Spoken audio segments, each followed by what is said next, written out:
For this episode, I wanted to examine a remarkable example of fascist art, Frank Miller's comic The Dark Knight Returns. To pair with it, like a fine wine with a moldy cheese, I chose Ur-Fascism, an influential essay by author and semiotician Umberto Eco. Eco describes 14 traits of a society that fascism can grow from. It turns out we had mixed feelings about Eco's essay, but the applicability to Miller's Batman was undeniable. Listen on if you'd like to understand how The Dark Knight Returns hit pop culture like a water balloon full of Mussolini. There's really nothing real. There is no real. And that's what's called the postmodern mentality. I couldn't resist the worst racist remark. The adventure of life justifies its suffering. I don't want to see him having political succubus with goblins. We'll do it live. Is Trump going to have babies with a goblin? We'll do it live. And turn against us like Darth Vader? Do it live! Now listen, you right queer, calling I'll names slap you in and your let's get- goddamn face, and you'll stay plastered. I was going to have a guest speaker, but the person I had invited in died. Some level of masochism. Hi, I'm Sarah, I'm Helen. and this is Odium Symposium, a podcast about the production of bigotry. Helen, we're friends, right? I hope so. Well, do you know that I care about your well-being? Yeah. Well, I thought so. And then you were like... Yeah, it did kind of fill me with delight when I realized how much you were absolutely hating the contents of this episode. I really didn't have a good time prepping for this one. So we're doing a theory and practice episode. That means that we read some text about the production of bigotry, and then we try to apply it to another text that is an example of that bigotry. In this case, what we've got lined up is we've got an essay about Ur-Fascism from Umberto Eco, and we're going to be applying that to the movie version of the comic book The Dark Knight Returns by Frank Miller. All week, you have been messaging me like, I hate this shit. I hate this shit. You're messaging me at like 2 a.m. I hate Eco, which, to be fair, you did have mixed up with Echo the Dolphin, but it turns out you hate Umberto Eco too. And then telling me how much you hate The Dark Knight Returns. Yeah, it was a bad movie. We should mention we have a Patreon, patreon.com/Odium Symposium, and you can subscribe to get episodes early and support us. And ideally, we would like to have enough subscribers so that it makes sense for us to do all kinds of like bonus episodes, that sort of thing. But right now, it's mostly just to be nice to us. We actually have a new subscriber to thank. Thank you to Dan for subscribing. Thank you so much, Dan. If you feel like it when you subscribe, you can leave us a message and we'll read it on the podcast. But of course, it's not mandatory. Dan actually does have a message that he wants us to share, which is that we slandered Andrea Dworkin on the last episode by saying that she said that all sex is rape, which isn't a thing she actually believed, or this is what Dan claims. We'll maybe get into it in a later episode, but that's Dan's message for the audience, that this was Andrea Dworkin slander. We'll get to that on a future episode, definitely. Let's get into Umberto Eco. Umberto Eco was an Italian author and philosopher born in 1932 in Italy. He did the rough equivalent of his master's degree in the theology of Thomas Aquinas and the rough equivalent of his PhD in aesthetics. He spent his long and illustrious career writing novels, essays, papers, etc. Usually he's described as a semiotician, but he wore a lot of hats. And in 1995, he wrote this essay, Ur-Fascism, which Helen hates with a fiery passion.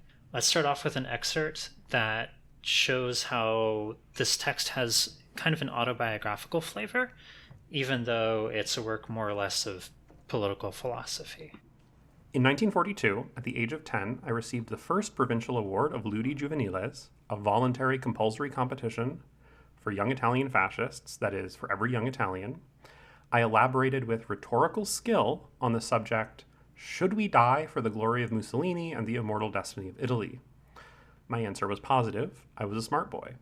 I spent 2 of my early years among the SS, fascists, Republicans, and partisans shooting at one another, and I learned how to dodge bullets. It was good exercise. In April 1945, the partisans took over in Milan. 2 days later, they arrived in the small town where I was living at the time. It was a moment of joy. The main square was crowded with people singing and waving flags, calling in loud voices for Mimo, the partisan leader of the area. A former Maresciallo of the Carabinieri, Mimo joined the supporters of General Badoglio, Mussolini's successor, and lost a leg during one of the first clashes with Mussolini's remaining forces. Mimo showed up on the balcony of the city hall, pale, leaning on his crutch, and with one hand tried to calm the crowd. I was waiting for his speech, because my whole childhood had been marked by the great historic speeches of Mussolini, whose most significant passages we memorized in school. Silence. Mimo spoke in a hoarse voice, barely audible. He said, "Citizens, friends, after so many painful sacrifices, here we are. Glory to those who have fallen for freedom." And that was it. He went back inside. The crowd yelled, the partisans raised their guns and fired festive volleys. We kids hurried to pick up the shells, precious items, but I had also learned that freedom of speech means freedom from rhetoric. So there's two things going on here, I would say. The first is that it establishes his bona fides. He personally experienced fascism and the transition away from fascism. It's not just a theoretical work. The second thing is that I think the thing he's trying to do with this is to express that the examination of fascism can be a personal experience and something that you undergo on a day-to-day basis as you see society evolve around you. At this time, a lot of discussion of fascism is sort of purely historicized in the sense that fascism is always described strictly in terms of its historical context as a historical phenomenon. And he really wants to talk to the reader and tell them that this is something that you can potentially see around you and recognize and understand as an aspect that is developing or falling apart within your society. The understanding fascism as something which is historical was maybe the main kind of writing, with an asterisk that, and this is, hinting at part of the reasons why I'll say that I don't like this work. There are plenty of communists and dialectical materialist thinkers who think about fascism this way and think about looking around in society, and Eco largely ignores a lot of that. And I think it's not only not historical, but I think a lot of his analysis in this is not material. And I think there is a difficult tightrope to walk between thinking of things purely historically in this kind of completely depersonalized way versus this intense individualized personalization of his analysis. And I think he very, very much goes in that second direction. He's interested in the varieties of fascism, because even though he wants recognizing fascism to be this very personal thing, he also realizes that in different states it actually looks significantly different. So he's asking this question, what makes a fascism a fascism? And some of what he does and doesn't describe as fascism, I would say will come across as a little strange to us. Here's an excerpt from near the beginning. Mein Kampf is a manifesto of a complete political program. Nazism had a theory of racism and of the Aryan chosen people, a precise notion of degenerate art and Tarte Kunst, a philosophy of the will to power and of the Übermensch. Nazism was decidedly anti-Christian and neo-pagan, while Stalin's Diamat, the official version of Soviet Marxism, was blatantly materialistic and atheistic. If by totalitarianism one means a regime that subordinates every act of the individual to the state and to its ideology, then both Nazism and Stalinism were true totalitarian regimes.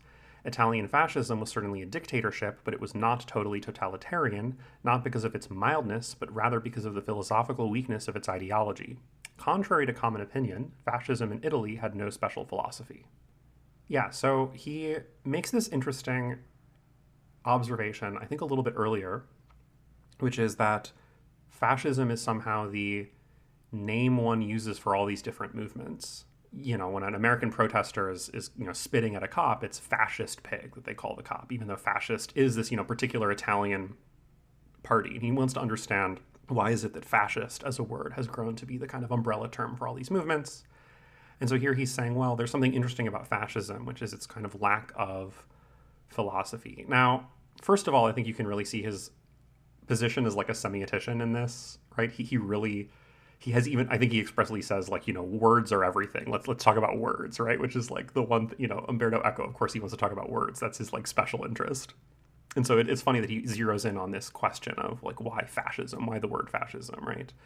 But he wants to say here, okay, there's something about a lack of a political philosophy. And His claim here, pretty straightforwardly, Nazism is like a whole system of thought. Dialectical materialism, which is what's abbreviated here as Diamat, is like another system of thought. These are both totalitarian. I think I would, whatever you want to say about Stalin, putting, Soviet Stalinism and Hitler's Nazism as like two different flavors of the same thing. Like, your understanding of politics, of ideology, and a material analysis is pretty bad if it can't distinguish between those two things.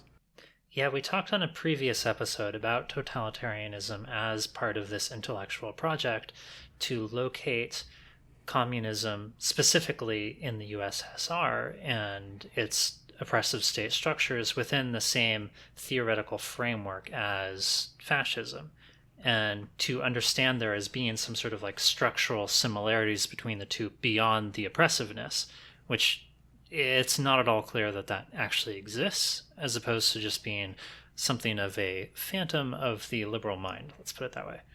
One of the things that I think also is revealing about this passage is he's making this claim that, people call other people fascists, but they don't really call them Nazis. And like, this fascism and fascism as a movement, and this is one of his big claims, fascism as a movement will return, but like Nazism not so much. And okay, he's writing in this 95. I think he was already wrong at this point, but like certainly he's wrong, right? And there are people who are directly reclaiming both this word Nazi, doing this movement again, calling themselves Nazis, and being called Nazis. And so I think there's a certain way in which he's just incorrect about this. And this thesis that like, it's a lack of a political ideology and is just wrong.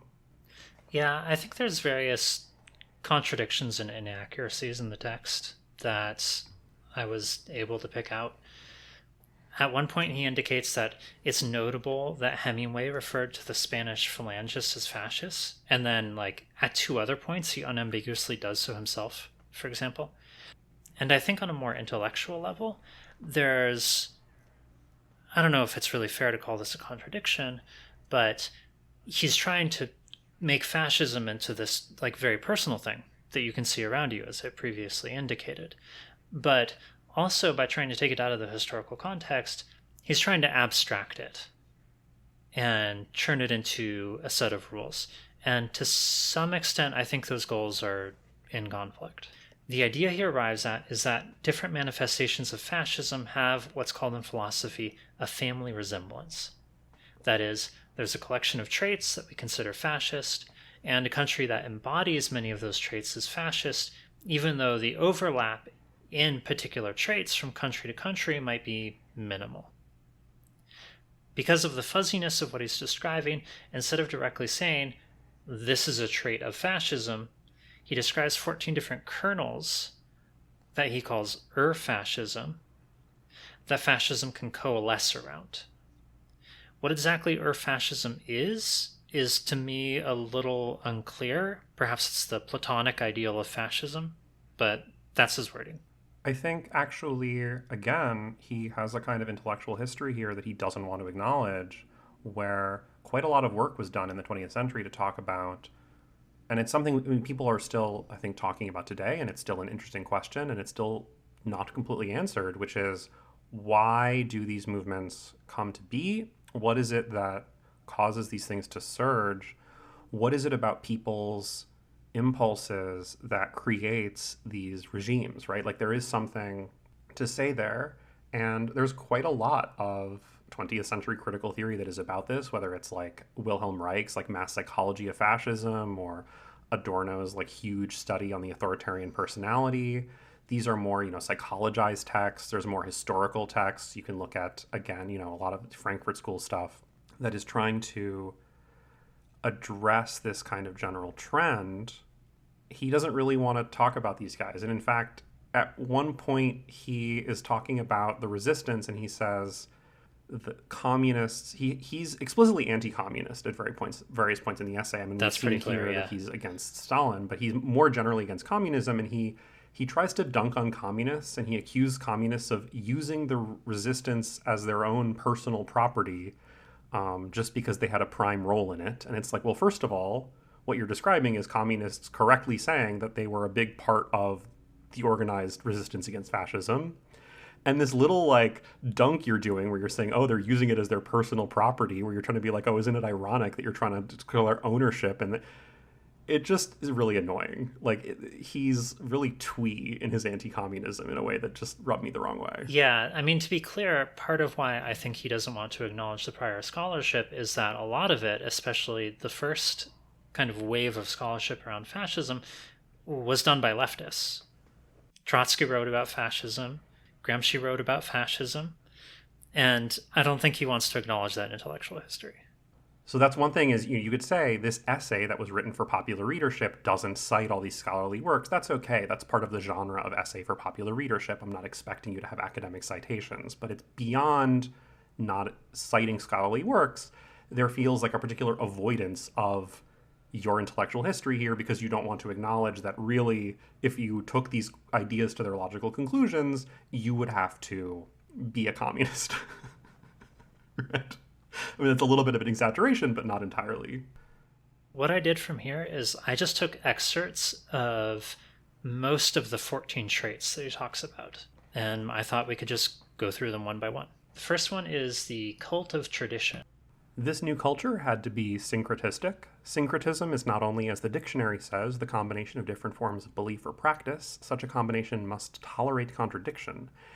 Each of the original messages contains a sliver of wisdom, and whenever they seem to say different or incompatible things, it is only because all are alluding allegorically to the same primeval truth. As a consequence, there can be no advancement of learning. Truth has already been spelled out once and for all, and we can only keep interpreting its obscure message. He doesn't talk about theosophy in this essay, but this is a core aspect of the theosophical tradition, which indeed played a significant role in the advancement of Nazism. And we'll see some more like oblique references to that in the second rule. He also explicitly mentions that the sort of New Age thinking that you might see by the time of the 90s is itself closely allied with fascism. Being myself someone who has a lot of personal history with New Agey types who ended up as wellness fascists and getting into QAnon, I found that pretty resonant. A lot of his specific observations I don't necessarily disagree with as things which coincide with fascism. And I think he's correct here that like there's this sense of tradition, but he wants to draw a distinction between this and what we might think of as conservatism more broadly. And I think he's correctly making this observation. It's not actually about like an actual veneration of conservative values. It's this like explicitly something which is claiming to be like a culture of tradition, right? Something which is claiming to support tradition, but really you're sort of allowed to have any kind of contradiction because really you're trying to pretend that there's some true thing that is behind all of the stuff you're saying. And that's really what you're venerating here. We can see some unacknowledged agreement with other writing about fascism here, because other people have written about fascism as having very little, strictly speaking, ideological content and being more about the experience of being a fascist. That experience doesn't require you to examine contradictions because you're going out and you're doing the thing, you're doing the deed, and that's what's important, is the word being made deed. Trait number 2. Traditionalism implies the rejection of modernism. Both fascists and Nazis worshipped technology, while traditionalist thinkers usually reject it as a negation of traditional spiritual values. However, even though Nazism was proud of its industrial achievements, its praise of modernism was only the surface of an ideology based upon blood and earth, Blut und Boden. The rejection of the modern world was disguised as a rebuttal of the capitalistic way of life, but it mainly concerned the rejection of the spirit of 1789 and of 1776, of course. The Enlightenment, the Age of Reason, is seen as the beginning of modern depravity. In this sense, Ur-Fascism can be defined as irrationalism. So, I do think this, like, and of 1776, of course, this was one of the things I underlined, and I was like, okay, let's ignore the extent to which Hitler explicitly cited American society as inspiration for Nazism. Yeah, and we're specifically talking about American racial segregation, the history of slavery, etc., all that Right. stuff that's But even more inextricably specific bound things up like- with American history. Right. Even things like the use of the word ghetto for, the Warsaw, places where Jews were being corralled in Nazi Germany before being sent to extermination camps. Sure, it has this history of the European neighborhoods, like the ghetto in Venice was the oldest one, that were sort of the only places Jews were allowed to live. But any real historical look at this understands it as like not being directly from this European sense of ghetto, but actually through the American use of this term. You can read, there's lots of different historical analysis of this understanding that Hitler took Jim Crow segregation as hugely inspirational towards his vision of like how to get rid of the Jews in Germany or how to handle the Jews in Germany. He can't quite get away with saying like the spirit of 1776 because the spirit of 1789 was something people were sort of talking about in this understanding. And so he wants to kind of bring in 1776, but I'm sorry, dude, like, no. And to be clear, with Spirit of 1789, we're talking about the French Revolution. I think it's kind of interesting that today's American fascists, I think there certainly is a rejection of quote-unquote Enlightenment values implicit in a lot of what they do, but what they're really more interested in undermining and attacking is the sort of leftism that grew up before and after World War II, which they describe in terms of postmodernism, in terms of imported values from the Islamic world and from German Jews.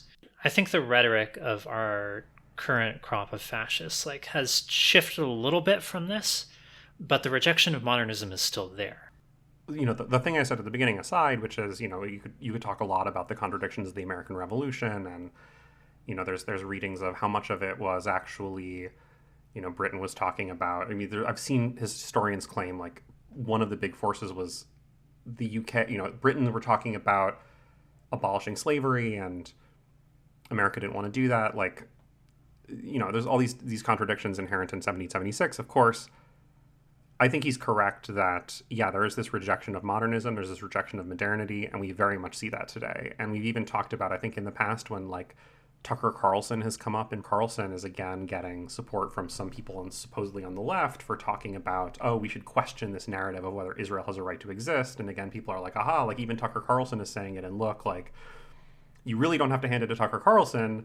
He is falling into these positions because he understands modernity as something bad, and he is including kind of a lot of the things we don't like about capitalism in that. But his critique isn't like we should have the anti-capitalist utopia. It's reject modernity and go back to this kind of traditionalist thing that Umberto Eco is talking about. Yeah, he understands that capitalism and modernity undermine certain values in American society, but those values are fascist ones. He would rather have segregation that isn't influenced or watered down by interest in things like Israel, for example. Yeah, exactly. Like, the society he wants to build is worse, so please don't hand it to him, right? Item 3. Irrationalism also depends on the cult of action for action's sake. Action being beautiful in itself, it must be taken before or without any previous reflection. Thinking is a form of emasculation, therefore culture is suspect insofar as it is identified with critical attitudes.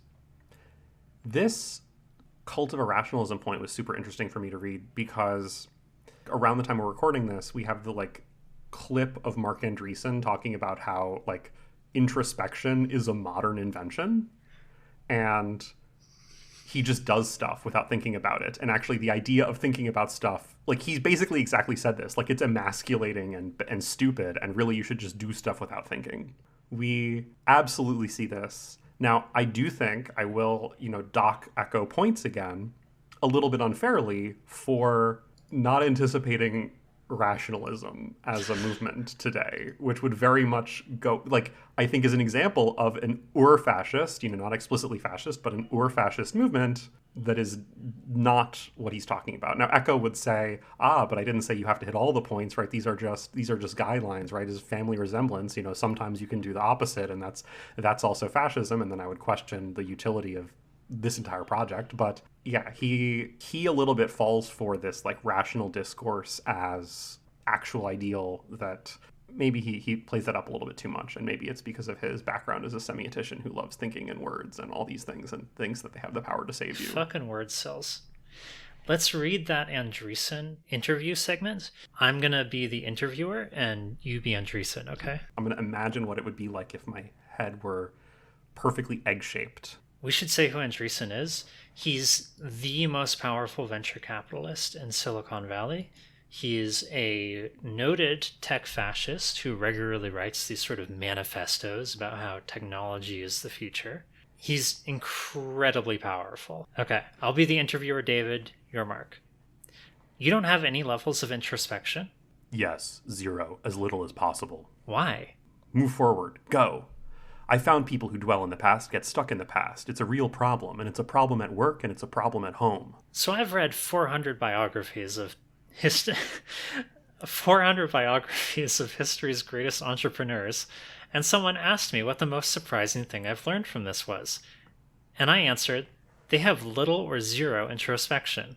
Sam Walton didn't wake up thinking about his internal self. He just woke up and was like, I like building Walmart.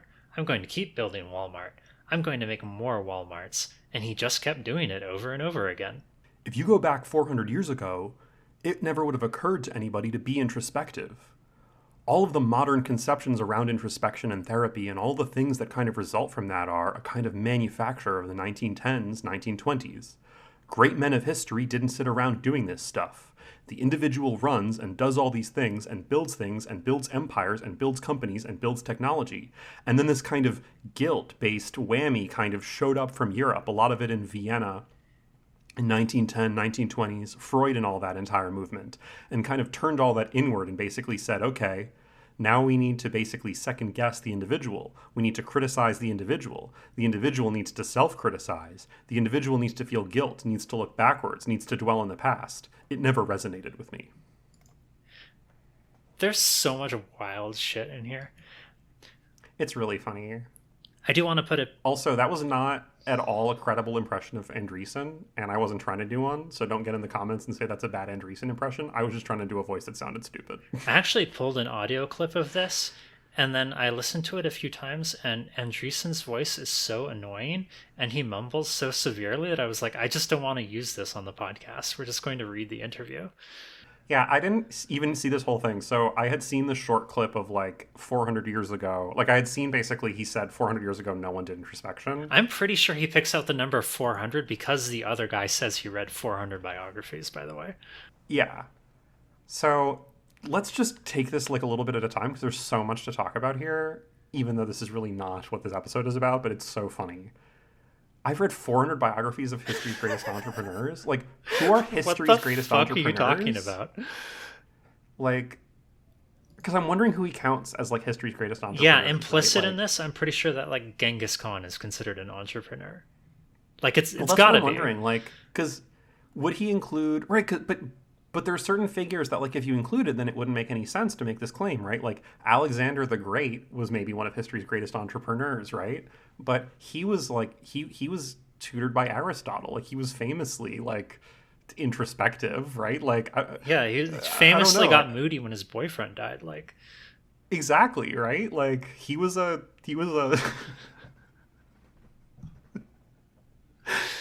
Yeah, he was a degenerate like us, so...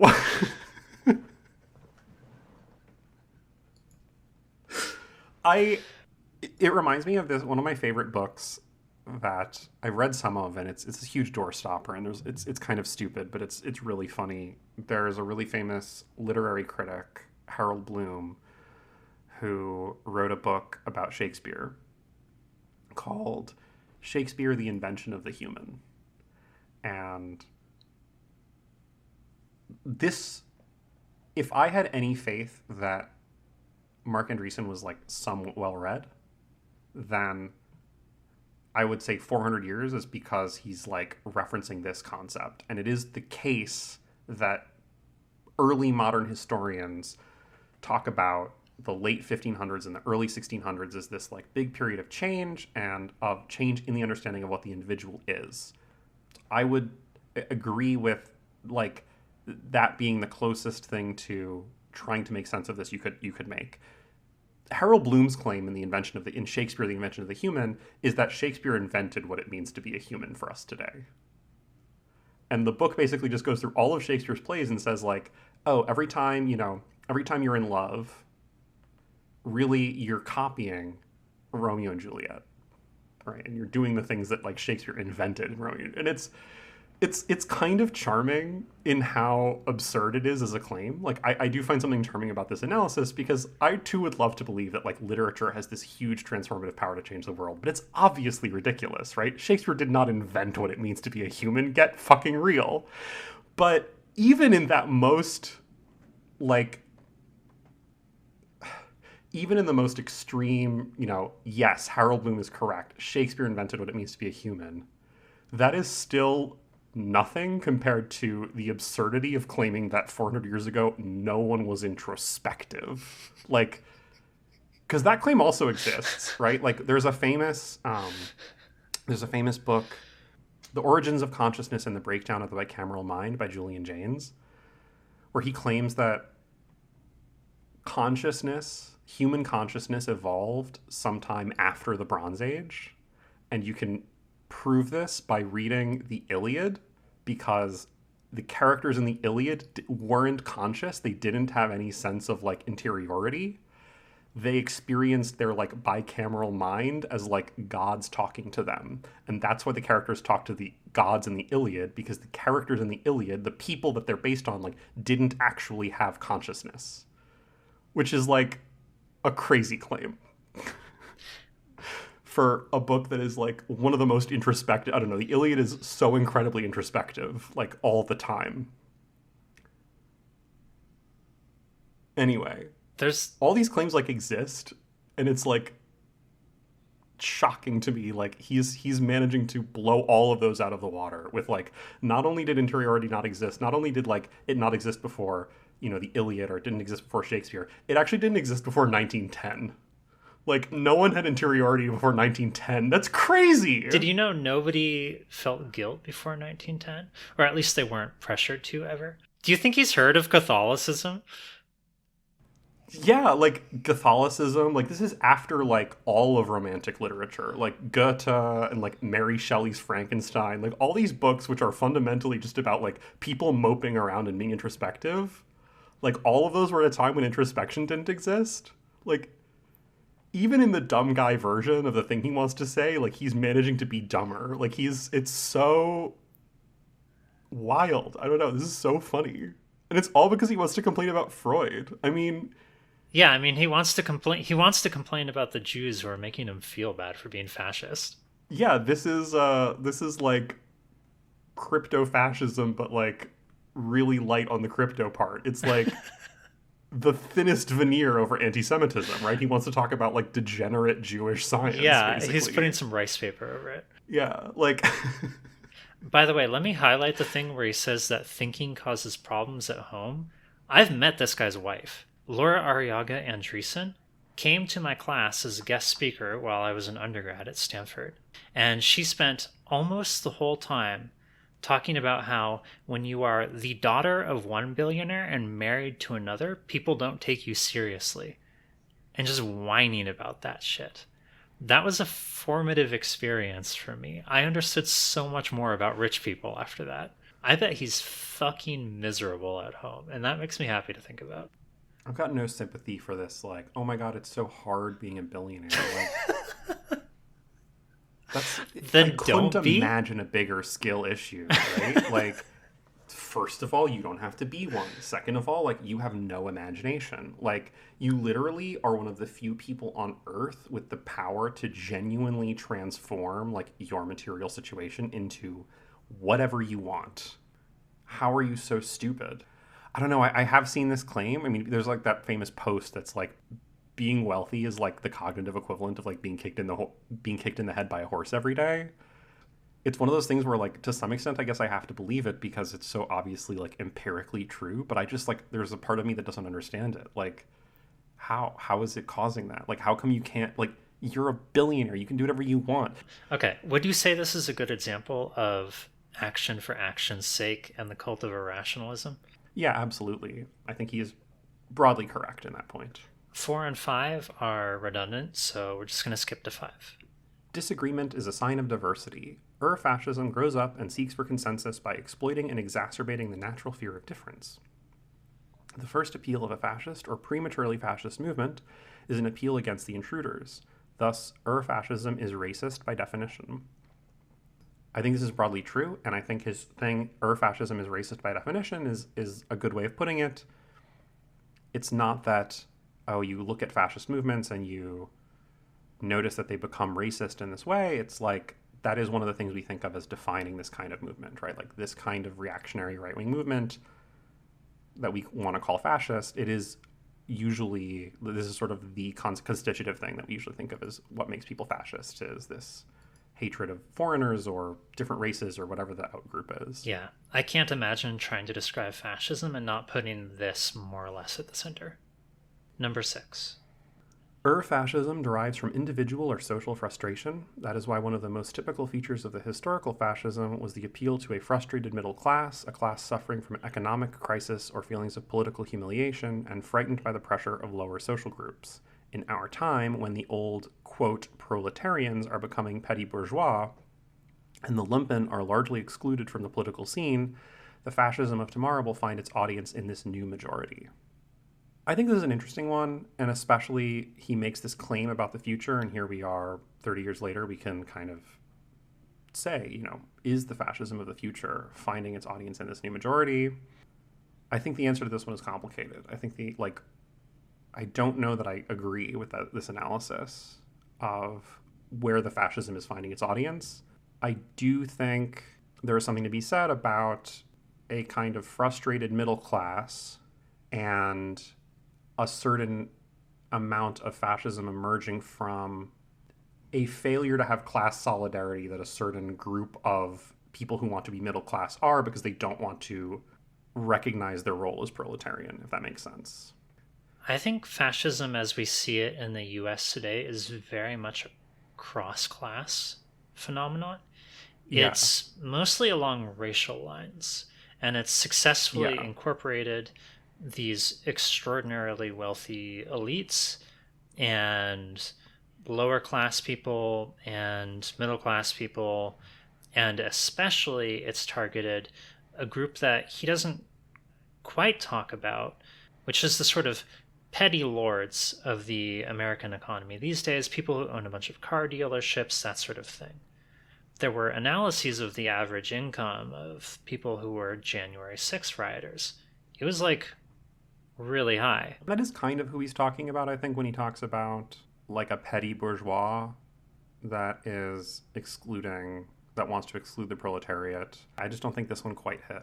And I think it's partly for reasons that it's where he needs to do a class analysis and where he is kind of ideologically opposed from seriously engaging with the class analysis. He puts proletarians here in quotes, which is a little strange because he does just mean proletarians. It's not clear to me why he wants to put the kind of safety gloves around the word proletarians. I do think there's something to be said about like individual frustration, but yeah, this is just not, you need a little more explication, I think. We come back to a variation on this individual frustration concept in number 7. To people who feel deprived of a clear social identity, Ur-Fascism says that their only privilege is the most common one, to be born in the same country. This is the origin of nationalism. Besides, the only ones who can provide an identity to the nation are its enemies. Thus, at the root of the Ur-Fascist psychology, there is the obsession with a plot, possibly an international one. The followers must feel besieged. The easiest way to solve the plot is the appeal to xenophobia. But the plot must also come from the inside. Jews are usually the best target because they have advantage of being at the same time inside and outside. I do want to pick out, there's, to me, some really suspect sentiments buried in the phrase he uses. people who feel deprived of a clear social identity. I don't know what that means. Like, he doesn't want to do class analysis, which makes me think that it's probably not an economic issue that he's really describing there. It sounds like he's talking about people who are, just racist and feel threatened by the presence of people who are not of their race. Yeah, it's a little strange. He doesn't want to really investigate the origins of that feeling of deprivation, right? What causes someone to feel deprived of a social identity. I think there's some truth to this. He's saying to a certain subset of people who are looking for this kind of community, this might appeal because it is offering this kind of shared cultural identity. And I think this is kind of a correct analysis, that like offering a cultural identity being defined in opposition to a usually racial outgroup is part of how we're seeing fascism working today, and how it's worked historically. And we've seen it in actually a couple examples. Like, this was one of the main points we talked about with Enoch Powell, for example, where he was really invested in this kind of Britishness and like British cultural identity. And this is why he became obsessed with quote unquote immigrants. It's also a little suspect, this claim, like Jews are usually the best target because they have the advantage of being at the same time inside and outside. That also leaves some questions open. Jews aren't really outside. Like, you're kind of taking this like fascist analysis at its word a little bit too much. I think we could easily amend this to say that Jews are portrayed at being at the same time inside or outside. The way it's like on the page is just an endorsement of the dual loyalty trope, which is, whoops. Yeah. And it's a little ambiguous. Like, I think if we could be a little generous and say, oh, he does mean like in the fascist mind, there's the dual loyalty trope, but he's a little clumsy, and I don't know. I'm not feeling particularly generous towards him, so I'm gonna point it out. I do like the takeaway that fascism is just inherently conspiratorial, and in particular, it's obsessed with the backstabbing plot. Yeah, it's conspiratorial, and it's like aggrieved, like it is focused on this kind of sense of grievance and loss. Number 8 is by far the most famous part of this essay. You will see this part quoted all the time. The followers must feel humiliated by the ostentatious wealth and force of their enemies. When I was a boy, I was taught to think of Englishmen as the 5-meal people. They ate more frequently than the poor but sober Italians. Jews are rich and help each other through a secret web of mutual assistance. However, the followers must be convinced that they can overwhelm the enemies. Thus, by a continuous shifting of the rhetorical focus, the enemies are at the same time too strong and too weak. Fascist governments are condemned to lose wars because they are constitutionally incapable of objectively evaluating the force of the enemy. You'll very, very often hear, like, the enemy is both weak and strong as a crib of this point, and as a point of saying, look, this is fascist.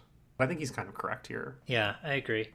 I think there's been a lot of discussion and probably a lot of academic scholarship that I did not look at focused around this last sentence here. Fascist governments are condemned to lose wars because they're constitutionally incapable of objectively evaluating the force of the enemy. Is that in a literal sense true?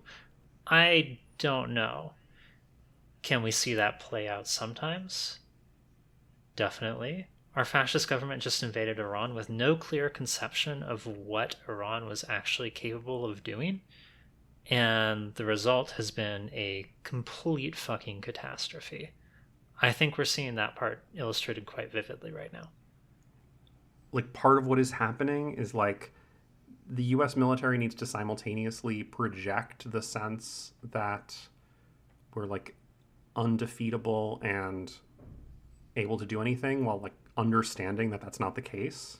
There definitely is this, what feels like a sea change from, like, yeah, we forgot that part was rhetoric and part of the military stance, and we forgot that we actually also have to do this other part, which is like a genuine analysis of what we can do. And like Hegseth and like the military leadership seemed to genuinely believe that we were losing things because we were too woke. Absolutely. And I think there was a generation of leadership that was projecting that sense that we're losing because we're too woke. I mean, going back to like Vietnam, right? Like I've talked before on this podcast about my sort of favorite / least favorite line in Rambo 2, where he looks directly at the camera and says, "Do we get to win this time?" Are we going to stop being such pussies? Yeah, or like, Jingle Smells about the dad who's a vet but cool, and then the son who's a woke vet, like a vet who is like has PTSD because he went to the woke war where he wasn't allowed to win, right? Like this has been part of the imagination for a long time, but I think that the people calling the shots understood that was rhetoric, and I think now that's over. And so I don't know if it's really true that fascist governments are condemned to lose wars for these reasons. I think there's something there, but yeah, I don't know if I'm totally buying this claim that like fascists are destined to lose wars. I think our military leadership is stupid, but I don't know. We'll see. Number 9. For Ur-Fascism, there is no struggle for life, but rather life is lived for struggle. Thus, pacifism is trafficking with the enemy. It is bad because life is permanent warfare. This, however, brings about an Armageddon complex. Since enemies have to be defeated, there must be a final battle, after which the movement will have control of the world. But such a final solution implies a further era of peace, a golden age which contradicts the principle of permanent war. No fascist leader has ever succeeded in solving this predicament. This part really didn't hit for me. Yeah, same. I do think he's correct that fascism is characterized by a state of perpetual war and perpetual struggle. They're big believers in social Darwinism. That's how they frame the existence of nations. I think this claim that this somehow is an internal contradiction, no fascist, like a fascist leader should try to solve this predicament. I don't think it's a predicament that needs to be solved or that fascists are interested in solving. Why would they want to? They can dangle the golden age carrot forever. He's hitting on this idea that is a very like dialectical materialist idea of like the internal contradiction in the system that will undo the system and like be a historically progressive force. But he can't actually engage in the like rich tradition of people doing this kind of analysis. So he's just kind of doing it badly and kind of not really working. Like there is something to be said about an internal contradiction of if you're constantly at war, you're constantly viewing life as a struggle, like this will tear your society apart. But it's not really for the reasons he's explaining that like, oh, people are going to realize that like the golden age isn't coming or whatever. Like it's just not true. Like I will say, I do think he is correct that the rhetoric always promises a golden age, at least as far as I'm aware of. There's an image I think of sometimes. It's this Nazi meme where there's this happy family having a picnic on top of the grass. And you see at the bottom of the frame, there's a view under the ground. And at the bottom of that is a bunch of bones buried in the dirt with some glasses on them. Yeah, like the mass graves. Yeah, it's the mass grave of the enemies that have finally been conquered. Yes. And I think a lot of political movements have this kind of, I'm going to say, eschatological thinking where you imagine this like final victorious moment. I think this isn't even just a right-wing thing. Like I think people do tend to engage in this kind of thinking about, oh, there's going to be leftists do this with like the revolution, right? The revolution's going to come and then everything's going to be wonderful. Right. We're always immanentizing the eschaton. Yeah, exactly. So it's very different, and you could talk about what are the differences between that kind of thinking and this more explicitly fascist kind of golden era thinking. That would be an interesting essay, but he doesn't really have the juice to do that. Number 10.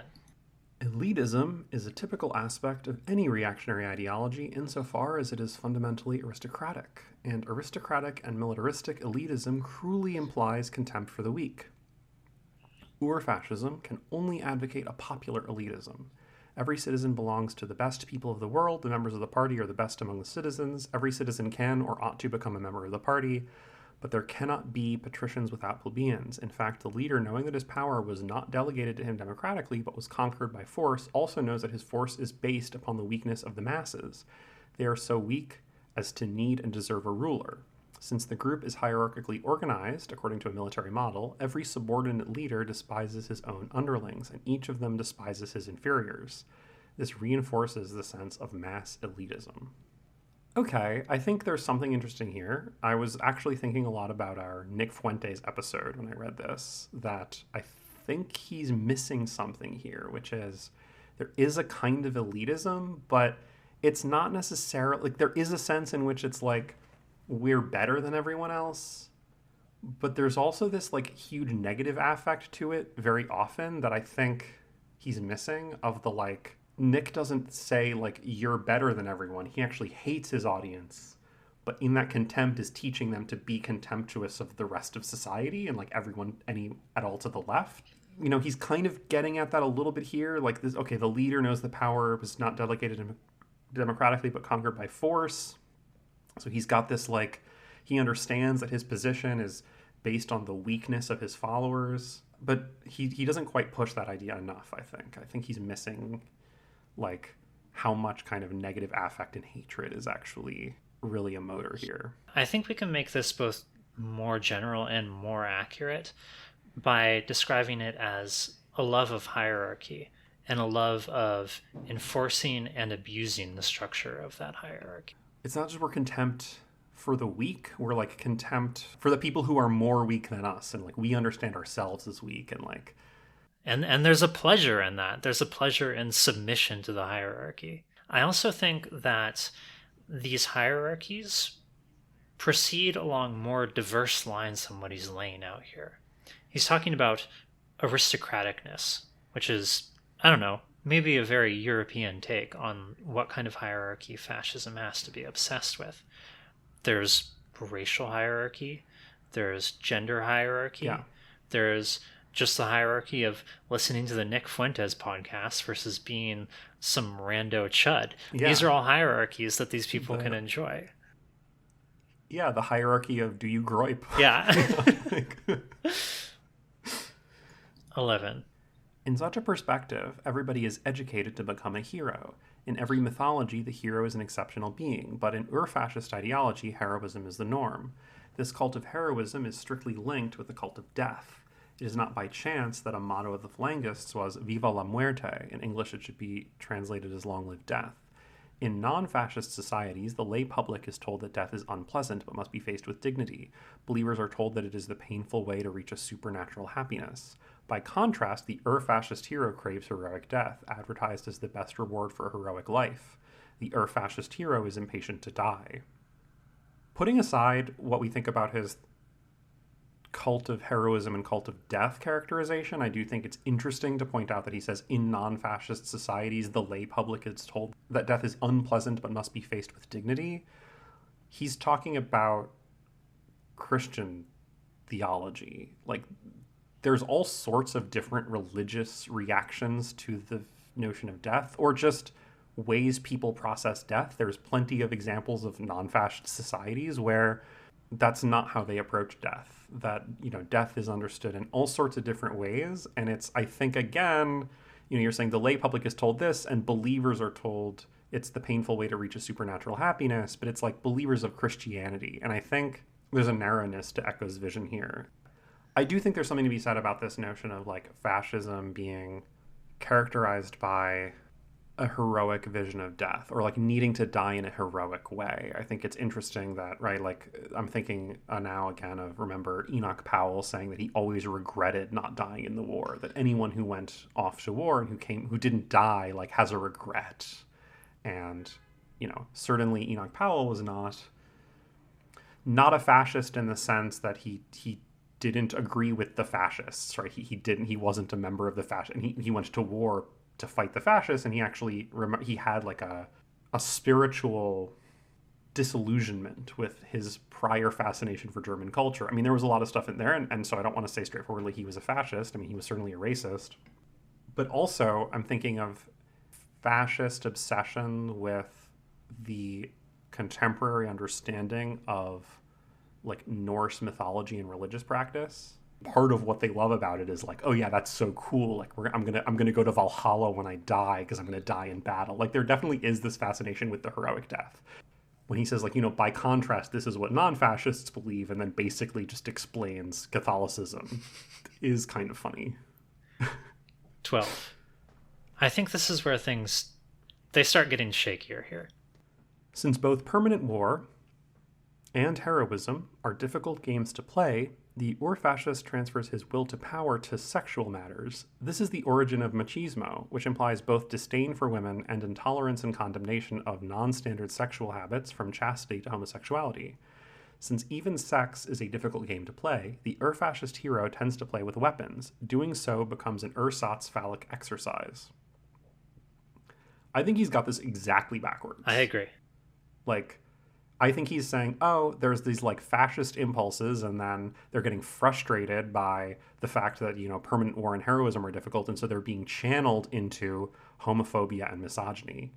And I actually think the homophobia and misogyny are prior, right? Like, even going back to like enemy is weak and strong kind of stuff, and this conspiratorial notion of like the intruder. We've seen all of this in misogynist texts. Like, it's not, oh, there's this conspiratorial thing happening and then it's getting channeled into misogyny. It's like, it's misogynists who become fascists, not the other way around, I think. Exactly what I was going to say. I think he's going like straight up backwards. He's reversing the car at 100 miles per hour. He's got a finished dish and he's uncooking it. He's like, get the garnish off this thing. Like, yeah.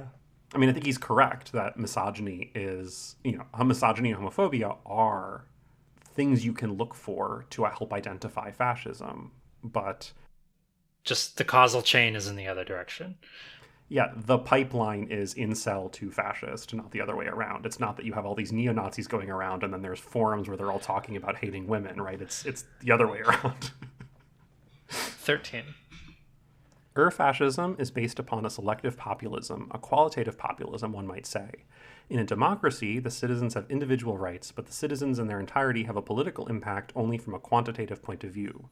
One follows the decisions of the majority. For Ur-Fascism, however, individuals as individuals have no rights, and the people is conceived of as a quality, a monolithic entity expressing the common will. Since no large quantity of human beings can have a common will, the leader pretends to be their interpreter. Having lost their power of delegation, citizens do not act. They are only called on to play the role of the people. Thus, the people is only a theatrical fiction. To have a good instance of qualitative populism, we no longer need the Piazza Venezia in Rome or the Nuremberg Stadium. There is in our future a TV or internet populism in which the emotional response of a select group of citizens can be presented and accepted as the voice of the people. This one's a fucking mess, man. Yeah, he's like, at times it's like, oh, if you kind of pulled that out, like you could be cooking, but I don't know. Like, there's parts here where it's like, there is something interesting in this, like, mass media, but this is also, he's so late with this observation. Like, if he had written this in the 50s, he'd be cooking. But to write in 1995, like, mass media is going to enable a new kind of populism that's going to make these large rallies unnecessary. Like, this has already been noticed. Not that that's necessarily makes it wrong, but I think it's also interesting that, like, a lot of the rise of Trump, at least, for instance, like, is actually centered around these, like, in-person rallies that he had, right? Like, he's kind of wrong. I mean, it is true that, like, the TV and the internet did enable this kind of populism, and the role of the internet in Trump's rise, for instance, has been talked about to death. I don't know. What do you think about this claim about fascism being characterized as, like, no longer having individuals with rights, that the people is replaced by this fiction of the people? Like, what's your take on this? I think that's reasonable. The part I really have an issue with is when he describes how things work in democracy. He talks about the citizens having individual rights, but they only have a political impact from a quantitative point of view. You just follow along with the majority. I mean, that's the classical Greek caricature of democracy, ruled by the mob. Like, this is lip slop. Like, this is the ideology that leads you to say you gotta vote blue no matter who, and then watch as your country gets more and more and more fascist every election cycle, because you don't think of actually having a movement and actually having a leader with, like, ideas leading people as being ever potentially good. This is the political analysis that allows you to say Hitler and Stalin are exactly the same. Even worse, this ideology doesn't require you to, in fact, requires you not to protect the rights of minorities. Like, this is the kind of thinking that lets you talk about how, oh, I support trans rights, I just think they went a little too fast and we gotta be more culturally normal, right? Yeah, I don't know. I don't think this is cooking. No. And so I guess actually, like, that's where I do think there's a problem with saying, oh, fascism is then characterized by conceiving the people as having this, like, monolithic entity. Like, that's sort of always going to happen. Like, it is just the case that there's this conception of the people that is not exactly the same as what everyone thinks. In any democracy, I don't really think that that's like a fascist thing. Like, I do think... I mean, there's sort of a connection he could be drawing here, which is the people as an embodiment of the national spirit, and the national spirit as an embodiment of the people. I think that would sharpen this. If he describes the fascist leader as representing those two intermingled things, then we're getting somewhere. Yeah, but he kind of misses that, and I think what he's describing is a little bit too general and is just like how a democracy has to work. Like, there is going to be this construction of the people. You're going to have these political movements that have an idea of who their people, like who they are for. And there's going to be like an actual battle of ideologies, and you can't say, oh, the truly democratic thing is just like taking the average, because that doesn't really exist. 14. Ur-Fascism speaks Newspeak. Newspeak was invented by Orwell in 1984 as the official language of INGSOC, English socialism, but elements of Ur-Fascism are common to different forms of dictatorship. All the Nazi or fascist schoolbooks made use of an impoverished vocabulary and an elementary syntax in order to limit the instruments for complex and critical reasoning. But we must be ready to identify other kinds of newspeak, even if they take the apparently innocent form of a popular talk show. I genuinely think I'm going to do an episode later on Orwell at some point. Even, I don't know if I can... I've been trying to figure out how to do it. I fucking hate 1984 so much. It's one of the stupidest books ever written. It's so fucking stupid. It's... Okay, this is not what this episode is about, so I'm going to boil down my critique to this idea of, like, oh, you're using language in this impoverished vocabulary. I think it's just really dumb, and it's completely missing the mark, and I've never seen it used in a way that ever made me intrigued by what the person using this analysis was saying. It just feels really lazy. What are you talking about? I think what he's doing here is he's not quite explicitly, but in practice, citing political correctness, which, you know, is the 90s equivalent of talking about wokeness. 1984 is a book about how, like, people who are evil or whatever, like, they're setting out to go and do evil, and they, like, understand that that's what their project is. And that's such a narrow understanding of, like, any of these movements, right? Like, the line from, right, when you're reading the, like, manifesto of, like, Big Brother or whatever, and it's like, you know, imagine a boot stamping on a face forever, right? Like, that's the vision of the future. The people who are enacting fascism, like, they genuinely don't conceive of themselves as doing that, right? It's, like, it's an accurate description of what they are doing. It's not an accurate description of their self-description. And it's like, they're not imagining a boot stamping on a human face. They're imagining a boot stamping on a degenerate. Or, like, right? Like, there's something missing from your analysis here, which is, like, actually understanding that, like, protecting human dignity is part of their rhetoric, too. Like, you need to... Oh my God. Okay. I'm not going to rant about 1984, but I hate it so much. I will say I went and I just looked up what historians had to say about this. And they were like, yeah, I'm not aware of any studies that have, like, verified this claim about fascists using impoverished vocabulary in their school books. Like, that's just made up.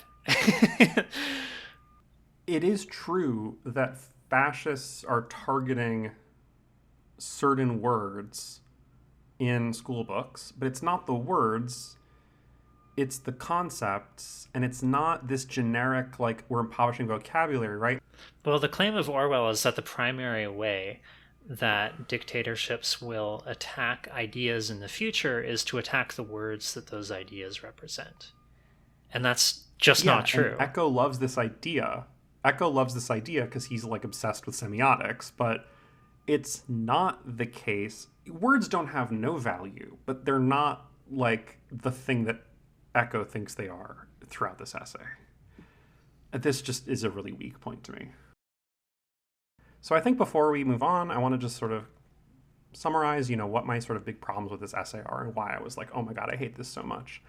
And I think there's like basically two different chunks that I think really elucidate this. So at the end, he says, we must keep alert so the sense of these words will not be forgotten again. Ur-Fascism is still around us, sometimes in plain clothes. It would be so much easier for us if there appeared on the world scene somebody saying, I want to reopen Auschwitz. I want the black shirts to parade again in the Italian squares. Life is not that simple. Ur-Fascism can come back under the most innocent of disguises. Our duty is to uncover it and to point our finger at any of its new instances every day in every part of the world. I find that really funny because it turns out it is that simple. First of all, it is that simple. People are just saying, I want to reopen Auschwitz. And how is it that, liberals are everywhere failing to do anything about this because their response begins and ends with pointing at it and saying, I have identified this as fascism. So fucking what, Umberto Eco? Here you have a way of identifying fascism. What are you going to do about it, right? I think this is a huge flaw with this text, is it's all about understanding fascism as this kind of like thing you can identify, and then the extent of your response to it should be to point it out. And there's a couple writers writing about fascism like much earlier that I was thinking about a lot while reading this. So there's another Italian, I forget how to pronounce his name, Benedetto Croce or something. Yeah, I think his name is Benedetto Croce. In the 1930s, he wrote an article that I think about all the time where it's called like The Future of Democracy. It was published in the New Republic. And he basically says, look, people are talking about like democracy and where is democracy going and what's going to happen with democracy. And I think I've even used this analogy on the podcast when I was thinking about this guy's work. And he says, look, you're talking about these like they're meteorological questions. You're talking about this like, is it going to rain tomorrow? And you have to understand you have something to do with that. Like, you're talking about the direction of society, but like you have a responsibility to go and change that. And so to say like, oh, are we going to have a democracy in the future? It's like, that's kind of up to you. And like, not necessarily you, the individual, because like you, the one individual, don't have the power to like transform society, but to take this approach where you're just like noticing things and then pointing them out is really weak. Yeah, I think already towards the beginning, we see this failure. He's talking about his sort of history, his childhood, and how he's learning about these things. And he says, in my country today, there are people who are wondering if the resistance had a real military impact on the course of the war. For my generation, this question is irrelevant. We immediately understood the moral and psychological meaning of the resistance. For us, it was a point of pride to know that the Europeans did not wait passively for a liberation. And for the young Americans who were paying with their blood for a restored freedom, it meant something to know that behind the firing lines, there were Europeans paying their own debt in advance. First of all, understanding World War II as something that was primarily won by the Americans and not also the Red Army is profoundly ahistorical. But also, for his generation, the question of whether resistance had a real impact is irrelevant. You are talking about a very specific subset of the generation that does not include, like, the Jewish people who were targeted, right? Like, I don't think it's an irrelevant question what the actual material impact of the resistance was. And the idea that for your generation, the main impact of the resistance was, like, your own psychological comfort, that's kind of fascist. Like, you're kind of being fascist here when you're saying the most important thing is my own psychological comfort and not, like, the material lives of the people around me who are being oppressed.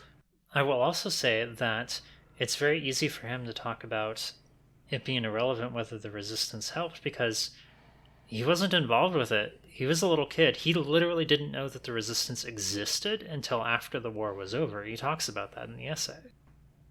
What Eco's essay really is just about is the ability to point at something and say, that's fascist. And I think his call to action at the end, which is like, you need to, throughout history, be able to identify, is this fascist, and point at it and say, that's fascist, is kind of weak as a work of like political theory or whatever. But as a work of media analysis, great. Like, we watched a movie, we want to talk about how the movie is fascist, so now we're going to be able to identify, like, is this movie fascist? And, like, spoiler, oh my god, it's incredibly fascist. Possibly the most fascist media I have ever consumed. Yeah, it was so uncomfortable to watch. But before we talk about the movie, let's talk about Frank Miller. Who is Frank Miller, Sarah? He was a celebrated comics creator. And I want to thank comic critic Helen at Hecubon Blue Sky for giving me some pointers on research about Miller. She also publishes and distributes scenes. Miller was born in 1957. He grew up in Vermont, and he started out in comics as strictly an illustrator. Secretly, he really wanted to do gangster fiction, but to make a living, he had to draw superheroes, and eventually he managed to take over writing for an unpopular series, Daredevil. He turned it into the sort of dark crime drama that he was interested in, and within a few months, it went from being on the brink of cancellation to being a huge hit. I wasn't able to pin down the exact timeline, but at about this time in the early 80s, he gets mugged in New York, and this has a huge effect on his work and on his professed beliefs. Here's a bit from an interview he did in 1985. Sorry, I just saw the first 4 words of this and I immediately want to end it all. I think Clint Eastwood is more in touch with what we should do with superheroes than virtually anybody in comics. Dirty Harry is clearly larger than life. His behavior would certainly land him in jail, but that's irrelevant. What is relevant is that through all his hostility and despite his dirty language, Harry is a profoundly, consistently moral force, administering the wrath of God on murderers who society treats as victims. The sudden critical acclaim for Eastwood is, I think, less a sign of a political shift to the right than a reluctant acknowledgement by critics who really can't understand what he's doing, that his is a major talent and presence, that his work has more to do with what's happening in society than any dozen of the more hip filmmakers, even though he's making heroic adventure movies, something that neither Hollywood nor Hollywood critics can understand. What makes me nuts is that we in comics have the opportunity, if we can drop our bad habits, our concessions to the 60s generation, along with the no longer appropriate view of the world, the view of the 30s and 40s that gave birth to the superhero. If we can redefine the superhero and make him a response to the insanity of our own times, we will have something to offer the world, and incidentally, our chance at selling millions of comics. Oh my God, that's so bad. I will tell you, I have not seen the Dirty Harry movies that he references. But my understanding of them is that Dirty Harry is a cop who goes rogue and kills a bunch of criminals, and that this is very heroic. It is a very interesting connection, I think, to the Andreessen interview that we excerpted earlier. The way he talks about the concessions to the 60s generation and the problematic views of the 30s and 40s that gave birth to the superhero.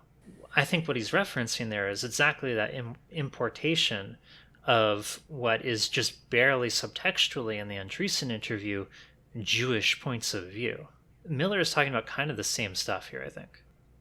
I was thinking about this when you said, like, this is maybe the most fascist movie I've ever seen when we're talking about the movie, and it's possible, like, it's definitely up there, but there are plenty of other older American Hollywood movies. Like, the thing Clint Eastwood is doing in Dirty Harry is very much a nod to, like, the Western. I was thinking a lot about, like, John Wayne. So there's the John Wayne movie, The Searchers, which is definitely up there with most fascist movie I've ever seen. The Searchers is this, like, beautifully shot Western that's basically this woman gets kidnapped by Comanche Indians, and they get heroic John Ford to go try to save this white woman, but he takes too long to find her, and she's gone native, and then it's extremely racist. It's a horrible movie about racist sexual obsession. But that's the kind of movie he's talking about. And so he's saying Hollywood doesn't understand this, but he's talking about a Hollywood movie, right? So, like, Hollywood and Hollywood critics, like, you're right, he means a certain Jewish element, right? Like, in 1986, he releases The Dark Knight Returns, which effectively kills the Adam West campy Batman era and turns him into the dark character we have today. But since we'll be discussing that at length, I want to skim the rest of his career first and then circle back to The Dark Knight. In the 90s, he's largely occupied with Sin City, which is a famously visually experimental hard-boiled crime series.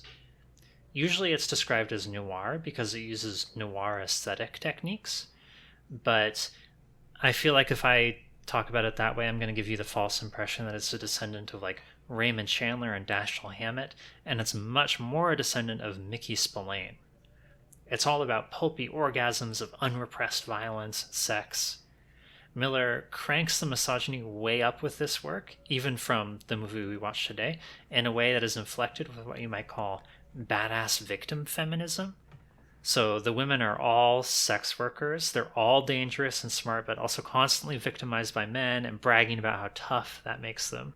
The idea that you could crank up the misogyny from Dark Knight Returns, which to me is already like misogyny at a 10, like you're breaking the dial off the machine at that point. Like, Sin City ends up getting churned into a massive hit movie, which is followed by a flop sequel. In 1998, he releases 300, which I would say has a pretty high probability of turning into its own theory and practice episode someday, but we'll see about that. 300 is about a mythologized version of the ancient Greek Spartans, who Miller takes to be hyper-eroticized, hyper-masculine Adonises in their battle against effeminate Persians. 300 ends up getting turned into a massive hit movie and then has a flop sequel. The last thing he does professionally that I want to bring up is his 2011 series Holy Terror, which is a look at the status of Islam in the US. Here's how he described Holy Terror in a post from the time. Oh, you're visibly wincing. I haven't even sent you the excerpt, and you're like visibly in pain. well, because I understand his level of cultural analysis, because I watched 3 hours of a movie. I watched 100 years of a movie. I watched 1,000 years. And so imagining like what he has to say about Islam. Here's a post he put up. My new comic book, or a graphic novel, I suppose it should be called, because it's square-bound, is naked propaganda. Propaganda has over time become a pejorative term. This is curious, since most of our mainstream media is precisely that, propaganda. One need only read the front page of the sacred New York Times, that gray, senile old lady, let alone explore the serpentine chasm that is its editorial page to read news so slanted as to be beyond recognition of the facts Okay, on the cooking ground. so far. Okay, so far cooking, but I kind of think he means the opposite of what we mean when Well, we say read that. on. So Let's I'm find out. hesitant to hand it to him. So when I say that my new book, Holy Terror, is propaganda, I mean so in all the ways that the virtuous works of Thomas Paine practiced it, through to the ways that the current shameless MSNBC practice it. I employ propaganda in Holy Terror as such, without apology. Let's keep in mind that back in the 40s, Superman punched out Adolf Hitler. The O'Neil Adams Green Lantern Green Arrow series in the 70s was a left-wing screed that climaxed with Jesus strung up on the head of a jumbo jet. Subtle stuff, all of it. Come on. Propaganda is rampant. News objectivity is a 20th century myth. We only complain about propaganda when we don't agree with it. 3,000 of my neighbors were murdered. My country was, utterly unprovoked, savagely attacked. I wish all those responsible for the atrocity of 9/11 to burn in hell. I'm too old to serve my country in any other way, otherwise I'd gladly be pulling the trigger myself. Wow. Okay, I did not read Holy Terror for this episode, but there is a consensus around what the content is. Here's an excerpt from Wired's review of it. Holy Terror, the inaugural offering from Legendary Comics, starts out with the Fixer, an ersatz Batman, enjoying a tryst with an ersatz Catwoman when they're interrupted by a nail bomb. The culprit, a humanities major named Amina, an Islamist version of the psychopathic Rorschach from Watchmen, who sneers that the haughty skyline of Empire City is like sharpened sticks aimed at the eyes of God. The Fixer's response is to go to war, indiscriminately. We give them what they want, minus the innocent victims, the Fixer thinks as he opens fire. To bring the point home, Miller draws 14 stereotypical Muslim faces around the righteous antihero. Naturally, the only way to learn about the next attack is to torture a surviving terrorist, which Miller illustrates pornographically, even though the scary Muslim says pain means nothing to me, so it's not like the Fixer is torturing, a human being. So Muhammad, the Fixer says, pardon me for guessing your name, but you've got to admit the odds are pretty good that it's Muhammad. Naturally, the terrorists are amassing an army in a mosque against whose walls, quote, the night winds blow away 7 centuries. My sense is that this work, Holy Terror, might be problematic. I am really intrigued by this use of the word antihero. I kind of don't want to get into Dark Knight Returns until we're kind of there, but I think it doesn't sound like he's an antihero to me. It sounds like he's straightforwardly a hero. Like, I think this is something we'll have to talk about. What does it mean to be an antihero? It doesn't sound like the Fixer here is being described as an antihero. The things he's doing are horrible from our perspective, but pretty clearly to Miller, they're not. He's being heroic, and this is, I think, one of the things that Dark Knight Returns is also about. I can really clearly picture this as being by the same guy who made the comic the movie we watched is based on. Also in 2011, he writes the following post about Occupy Wall Street. Oh no. Everybody's been too damn polite about this nonsense. The Occupy movement, whether displaying itself on Wall Street or in the streets of Oakland, which has with unspeakable cowardice embraced it, is anything but an exercise of our blessed First Amendment.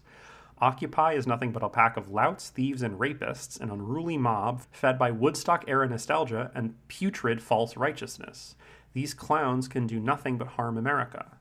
Occupy is nothing short of a clumsy, poorly expressed attempt at anarchy to the extent that the movement, some movement, except if the word bowel is attached, is anything more than an ugly fashion statement by a bunch of iPhone, iPad-wielding spoiled brats who should stop getting in the way of working people and find jobs for themselves. This is no popular uprising.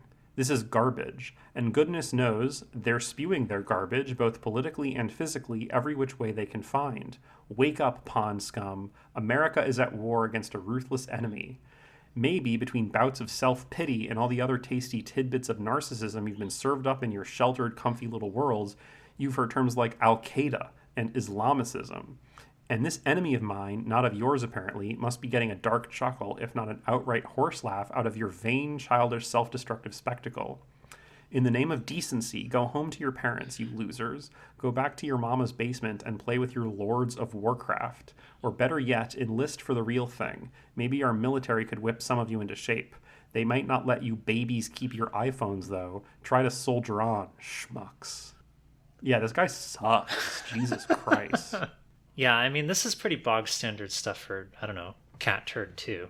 Yeah, these ideas keep getting jumbled around, right? Like, oh, Occupy. Like, I remember a lot of the sneering at Occupy that was happening at the time. Like, I knew watching the Occupy movement and then the response and the way people talked about it was kind of a radicalizing moment for me in some ways, because there were all these like objections. Like, it was really popular in like a lot of liberal circles, and I remember like people I knew and family members and stuff, you know, talking about this, oh, these Occupy idiots and blah blah blah, and like, but all of their objections like made no sense. I don't know, that this idea of like, oh, you have an iPhone and so therefore you are like excluded from making any critique of society is just such a weird claim. Why are these people, you know, occupying these things? Like, well, because they don't have jobs, right? Like, the economy collapsed, and then Obama was like, okay, you know, vote for me, I'm going to give you a future you can believe in. And then he immediately put like all these, you know, he immediately betrayed that. There were obvious reasons people were out in the streets saying we need to change society because we're all being exploited and we're being like robbed of our livelihoods and like our ability to live. The fact that they have iPhones doesn't fucking matter. And like, you still see all this idea today that like, oh, these people are in league with like the Islamicists, or they must be getting a dark chuckle because you are doing self-destructive things. Those ideas have kind of accelerated. You saw a lot of people saying this about a lot of the pro-Palestine protests that were across college campuses, like particular groups that were actually like somehow in communication with Hamas, that like they were doing Right. Hamas's bidding. Like, we see these claims a lot. We see claims that like they're doing Iran's bidding, that there was some like Iranian cell that was either like infiltrated these groups online and they didn't know they were stooges of Iran, or they were directly taking orders of Iran. We've seen more recently like the funny reverse thing. Like, there was that guy who was like, Iran is actually a client state of the Brooklyn left, which is hilarious. But yeah, it's so obvious that like one of the functions of these like imperialist racist wars is to try to like squash any class solidarity growing domestically. And he is absolutely embodying that strategy. Okay, I'm going to complicate things a little bit. So first off, Miller has zero conception of himself as a fascist. which is a little different from the two previous people that we talked about as just straight up fascists. Andrew Anglin and Nick Fuentes, they're very aware that they're fascists. On the contrary, it's important actually to Miller that he not understand himself or his work to be fascist. And when he realizes he's veering into that territory, he recoils. Here he is in 2015, and I'll be the interviewer and you be Miller. Question. One of the things that led you to create Dark Knight Returns was a series of muggings. What happened? There's something demeaning about the first time you're knocked to the ground and punched in the stomach and have a gun waved in your face, and you realize that you're completely at somebody's mercy, and they can take your life, and at that point, you'll do anything. There's something so humiliating about that. And to me, that made me realize that Batman was the most potent symbol DC had in its hands. Sure, Superman can fly, but Batman turns me back into that guy who was scared and at the same time the guy who can come and save him. It's a perfect myth. What makes him so mythic? Batman isn't interesting because he has a cool car. It's great that he has a cool car, but he's interesting because he straightens the world out, and he brings order to a very chaotic world, especially when you're a child. You need somebody, even if it's a fictional character, to tell you that the world makes sense and that the good guys can win. That's what these heroes are for. Politics has shaped The Dark Knight Returns and informed a lot of your work. Any thoughts about the presidential campaigns? Are you following them? Only for humor's sake. It's a little early to take it seriously. I think it's going to be a great time to be a cartoonist. You can't come up with a greater buffoon than Donald Trump. The fact that he thinks he can be president of the United States is one of the best jokes I've read in a long time, at least I hope. Some have said you turned Batman into a fascist. Agree? Anybody who thinks Batman was fascist should study their politics. The Dark Knight, if anything, would be a libertarian. The fascists tell people how to live. Batman just tells criminals to stop. I believe that this is a very sincere expression of his politics. I agree with that too, and it's, I think, something we're going to get into with the movie. The movie itself addresses at various points the question of whether Batman is a fascist. And it has a lot to say about whether Batman is a fascist. And I think it jives with this idea that he doesn't think of himself as fascist. And I think that, is related to what I was saying above about this vision of like the Occupy movement is playing into the hands of the Islamicists or whatever.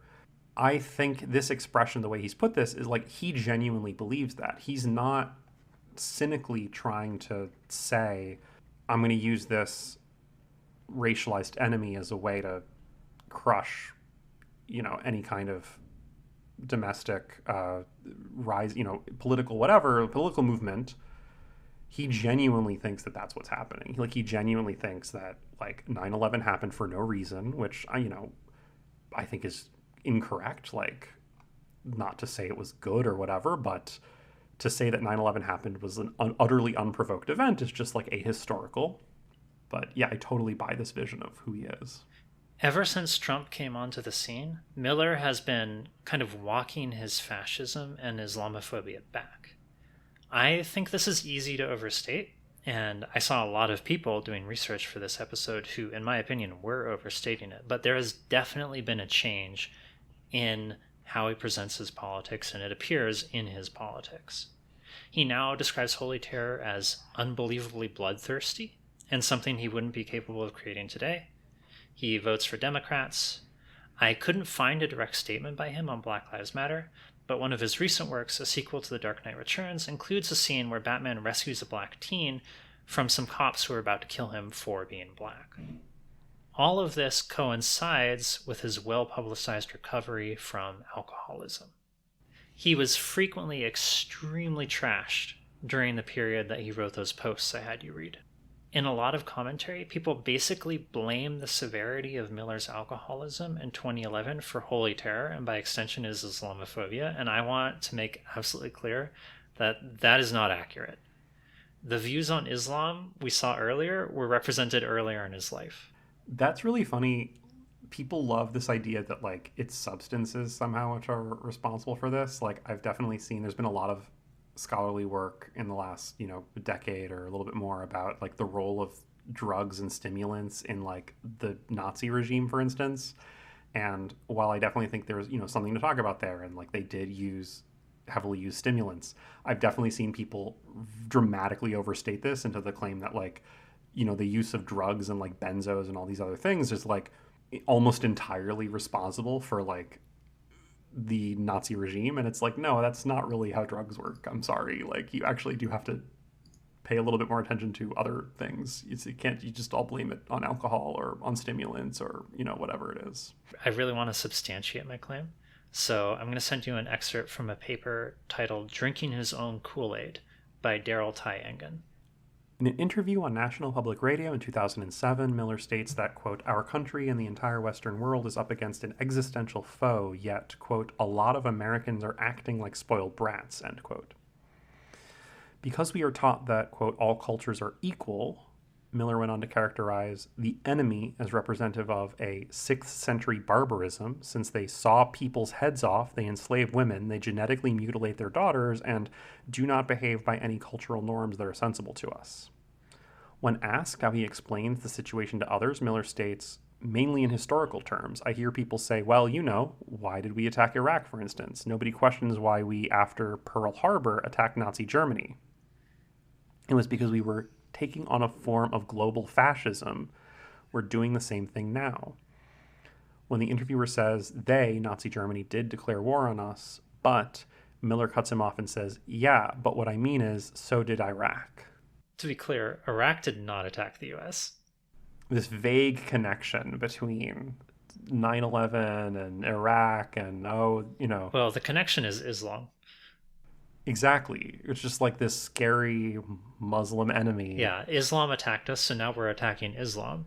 And what is Islam? Well, I mean, it's basically the same thing as Iraq, right? Like a lot of Arabs live there, so I just want to be careful not to portray Miller as having like completely done a 180, even though it does appear that he's changed somewhat. He does seem to me like someone who, since entering recovery, has become very conscious of and very interested in controlling his image. For example, the things he said walking back Holy Terror, to me, that statement read as very carefully written and very PR tested. Interesting, okay. That's the current state of Miller. He made Batman woke. Batman's woke now. We're finally ready to talk about The Dark Knight Returns. So we watched the movie version. The comic is much more visually interesting, I think. Does some interesting things with the form, and it makes some of the subtext text. There's at least one point where I'll definitely be calling out a difference between the comic and the movie, but substantially the movie version and the comic are the same. Although if you want to appreciate this as a work of art, I would definitely go look at the comic. Let's start recapping the plot. We'll try and be pretty quick, but so much shit happens in this movie. It is such a roller coaster. Also, it's 2.5 hours long. Yeah, so it's really like two movies kind of stapled together, and the two movies are an adaptation of 4 comics. The first part is kind of a coherent narrative. The second part, even on its own, is a pretty incoherent narrative, I would say. And certainly both of them taken together is just like a mess. You were saying that like a third of the way through, you just were unable to take notes anymore because it was so overwhelming. I had the same experience halfway through, and I had to stop and then go back and rewind and like start taking notes again. But we'll do our best. So we open on Bruce Wayne racing cars down a highway like a Chad. It's like part of an organized race. Yeah, there's an organized race. He's wearing like, I was like, wait, do they know he's Batman, or like is he being Batman right now? Because he's wearing like a helmet in the car that has bat ears. Like he looks like Batman. So he pushes his car okay. too far, and he's warned by some off-screen like assistant or something, like, you're pushing the car too fast. It's gonna fuck up and you're gonna die. A woman tells him he's going too fast. A woman tells him he's going too fast, and he smashes out the panel to prevent it from like overriding his driving and shutting down. And as a result, the car smashes and he seemingly dies, but not really. And there's this definite implication that he was like yearning for death and he decided not to go for it at the last moment because, it turned out he actually, I don't know, escaped somehow, parachuted. Yeah, my notes for this part say cargo fast, reckless disregard for own life. Yes. This is kind of like two big themes. Cargo fast, man cool, cargo fast, and I yearn for death, or like kind of the big themes we're setting up at the beginning here. Yeah, which right away calls back to one of the points in Umberto Eco's essay about the fascist as someone who yearns for heroic death. We get a crime montage featuring a gang called the Mutants. The mutants are kind of, they're bald, although they have a bunch of skin ornamentation on their head that keeps them from just looking straight up like skinheads. And they're very lanky and weird looking in contrast to the sort of like bulky presentation of the other characters as we see them. And the mutants really hate Commissioner Gordon. And Gordon is like, oh, I want to fight these motherfuckers. The mutants want to come for me. They should do it. He says that on television. And then we see him having he's dinner like with retiring Bruce Wayne. soon. Yeah. Bruce is long retired from being a hero. He's been retired for 10 years. The movie tells us many times. And Gordon is retiring soon. This is very much about the twilight of our heroes. Yeah, and there's like this important thing where Batman has like made this promise, or sorry, Bruce Wayne has made this promise that like Batman is done, that like there's not going to be any more Batman. One of his sidekicks, like a Robin, died 10 years ago. And he's been refusing to be Batman ever since, despite the dark urges inside his head. Yeah, and so then I also wrote here self-annihilation as excitement, because he's explaining, like, Gordon is like, why did you do that with your car, man? Like, you could have died. And he's like, well, I got to keep things exciting somehow. And Gordon's like, you're going to be Batman again, aren't you? You said you weren't going to be Batman again. And he's like, no, I'm not going to be Batman again. And it's like, yeah, dude, I'm not going to be Batman again. I promise. This time I'm not going to be Batman again. So he sees a headline about a family being murdered. There's a mugging attempt, and Bruce scares them off by just being like, fucking bring it. Like, he clearly wants to fight them. There's like a certain, I mean, I don't know if this was me reading too much into it. To me, that scene had like a very like sexual undertone to it. No, absolutely. Most of the movie had a sexual undertone to it. Yeah. Because the movie is sexualized in really bizarre ways, but there's this like, he seems excited. Like, he's not just saying like, oh, they're like, oh, they're threatening to attack him. And he's not just like, yeah, bring it. It's like, yeah, please, like, come on, like, let's do this, like, Yeah, and that scares them off less because they're afraid of getting beaten up by this guy who is an old man. The movie makes very clear that he's old. They're more scared off by the fact that they, quote, can't do it when they're into it. Yeah. Yeah, they don't like that Bruce is into the experience of being mugged, which is subtextually a sexual violation. We go to Arkham Asylum, although it has a woke name now. It's like the Arkham Home for Rehabilitation or something like that. And we see Harvey Dent, aka Two-Face, who just had his face repaired.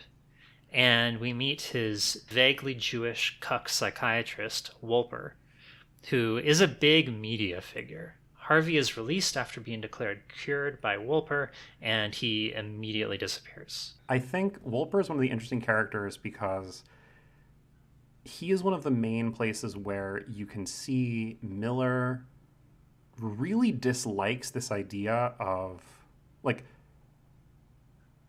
Miller dislikes the idea of Batman as any kind of, like, fascist figure, and the character of Wolper is one of the places where he really cashes this out. The things that Wolper is saying are not psychology or psychiatry, they are media criticism. He's got all this stuff about like doing a kind of analysis of like the mythology of Batman or, Two-Face or all these things, and it very much feels all these scenes feel like Frank Miller like getting his grievance out on people who would like dare criticize the Batman as like this purely moral force. Yes, absolutely.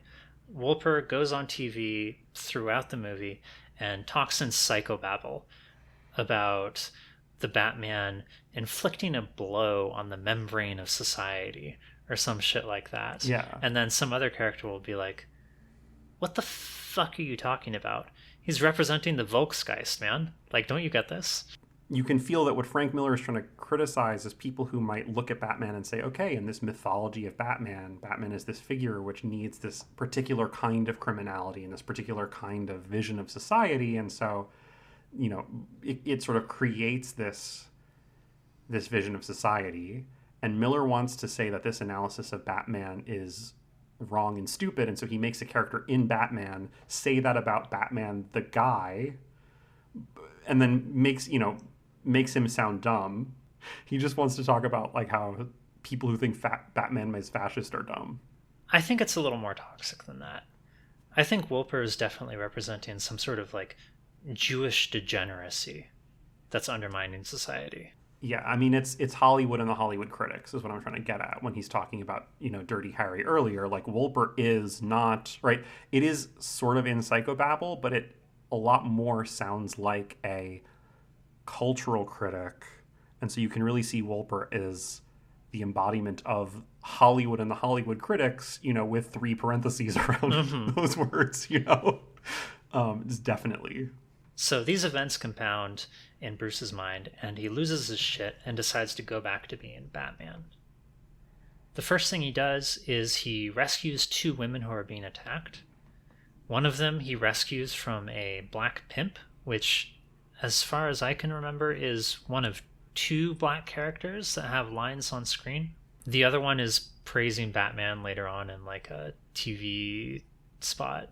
He also rescues 2 girl children, one of whom is Carrie Kelly, a nerdy-looking girl with what I would call major character hair.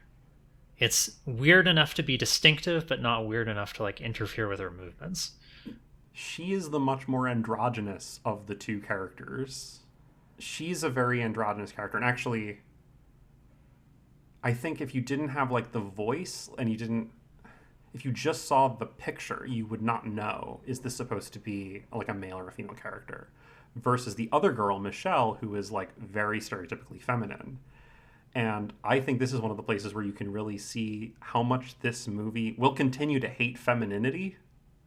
Like, this movie hates femininity. Femininity is always a sign of like weakness and degeneracy. And so this woman who is going to be a major character, you can tell she's like good and going to be a major character because she kind of looks mannish.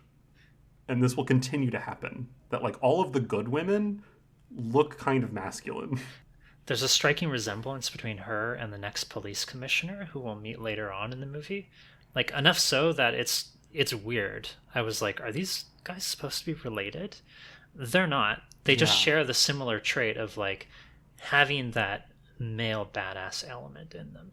Batman cripples a bank robber while an old cop looks on approvingly.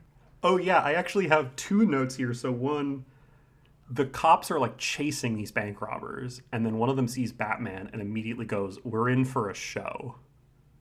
Yes. Like, there's this enjoyment of, oh, Batman's going to do this.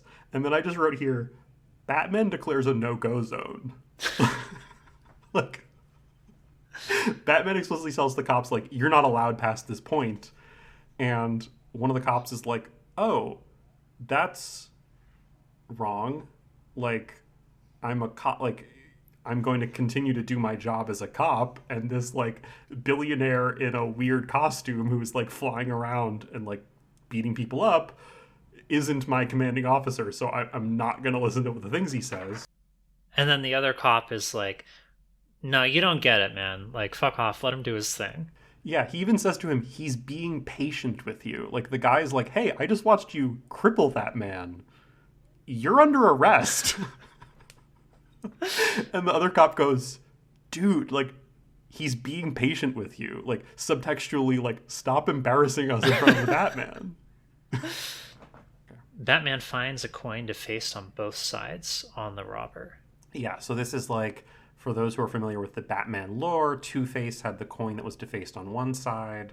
So this is like, oh, Two-Face is, wholly integrated, but in the bad side, right? Absolutely, yeah.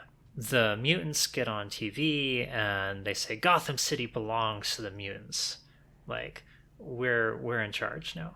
Yeah, and so we get this kind of like little montage scene of like mixed reactions to Batman's return.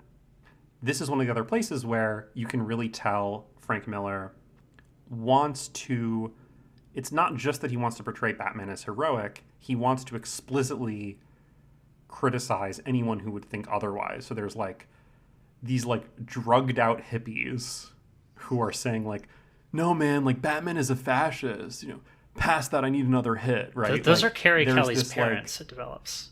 yeah. And they're like, Yeah. oh, we did so much good shit in the 60s. I can't believe it's this way. It's not only that he thinks Batman is a hero, like he thinks the people who think Batman isn't a hero are degenerates. That's right. Degenerate, worthless hippies. And there's various kinds of degenerates. There's the druggy hippie, there's the cuck Jewish psychiatrist, right? That's right. There's a whole gallery of degenerates here. Carrie looks out the window and finds the bat signal very inspiring while her parents are, you know, being degenerate. Dent turns out to be on a kamikaze mission to blow up part of the city. And there's this action sequence where Dent has these bombs set up in a skyscraper and Batman goes after him and eventually like beats him in single combat. Dent has his whole head wrapped in bandages, suggesting that in a mirror of the coin defaced on both sides, he's taken his repaired face and disfigured the whole thing. Batman rips the bandages off his face and finds out that Dent actually just has severe body dysmorphia and is convinced that everyone sees him as monstrous, that they were mocking him, that they never repaired his face, that his rotten insides have just spilled out onto his exterior. Yeah, I think this is one of the other places where Miller has a really nihilist political vision. I don't know if this is something so directly... I don't know if this is something which so directly compares to like a fascist analog in this Eco essay, but the story here like is completely foreclosed on like the idea that like something like redemption might exist. Like one of Batman's biggest mistakes in the plot happens early on when he's like, we gotta, you know, Bruce Wayne is like, we gotta give Harvey Dent another chance. You know, he can redeem himself. This is shown to be like a huge mistake. Redemption is impossible. Like criminality is something that like infects you and can never be gotten rid of. And, you know, that's a huge part of this plot. I also wrote in this scene a thesis in my notes that I was going to like make as my thesis for the movie. I don't know what the hell I meant by this. I just wrote thesis, Batman equals Israel. I don't know what I meant by that. I don't know why I thought that. I mean, it's obvious. There are really too many reasons for us to even talk about. I'm just saying this now to explain to you, like, I was losing my mind at this point already. And we're pretty early in the movie. There's also this strong implication that Batman and Dent are kind of the same, but Batman channels his impulses into a less destructive form of violence, or a form of violence that, I don't know, protects society or something. Yeah, it's just morally good. I think this is like a big part of Miller's vision of Batman is and it's weird because, again, we've already had like Wolper talking about how Batman creates his own rogues gallery, which again is like something that somebody would say analyzing the character of Batman, not somebody in universe saying about the character. Like if you make it somebody in the universe talking about the person, and then it doesn't make any sense, but it's like a completely coherent description of the arc of the story. Well, wait, it's actually in universe, in narrative, validated directly. We'll get to that later with the Joker. Right, but it's still supposed to be taken as stupid. Right.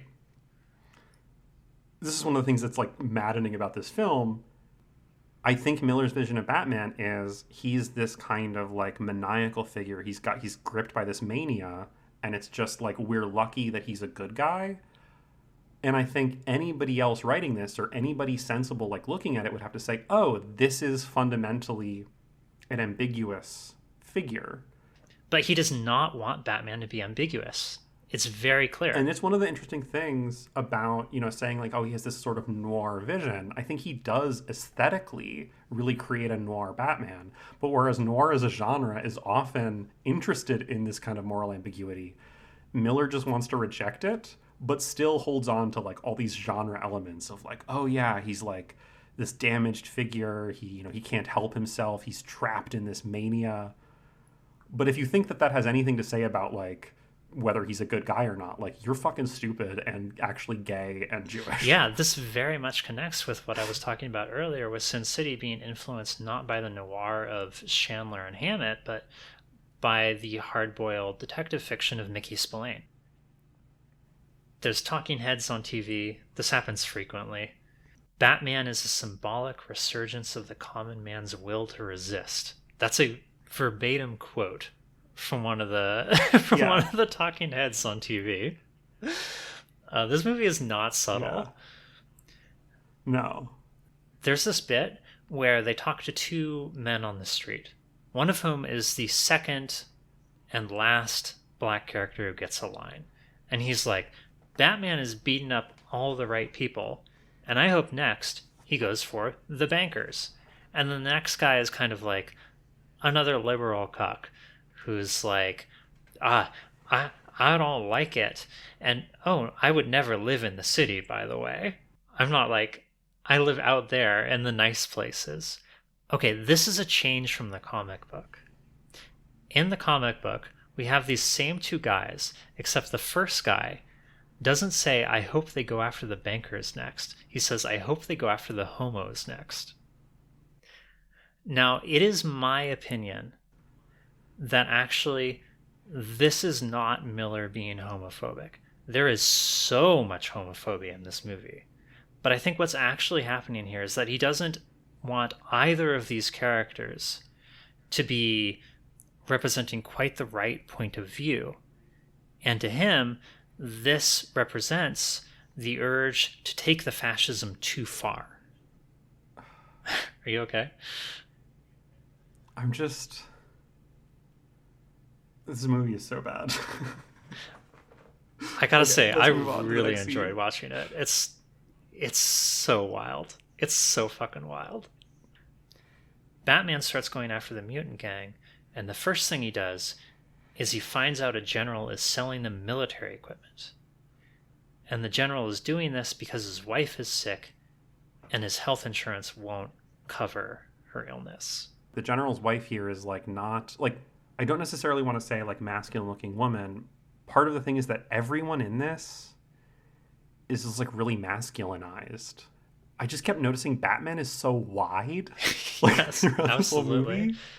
And so like all these other characters, like even the sort of normal characters, right? The normal citizens are all kind of like wider framed. There's this like, and I looked at some of the images of the comic and it's toned down a lot from the comic. Like the comic is even more like all these characters are masculinized. Yeah, they all look like barrels. The few characters who aren't, like Carrie Kelly is not shown in this kind of like wide frame thing so much.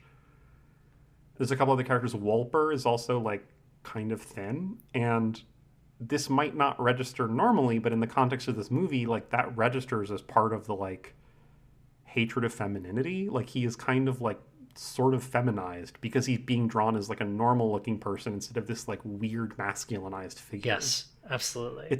There's like a whole bizarre gender politics here that we could spend hours on, but I just want to like, it shows up in this scene.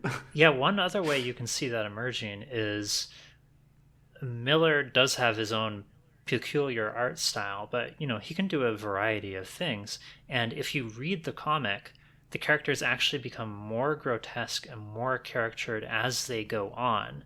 It looks quite different at the beginning from at the end.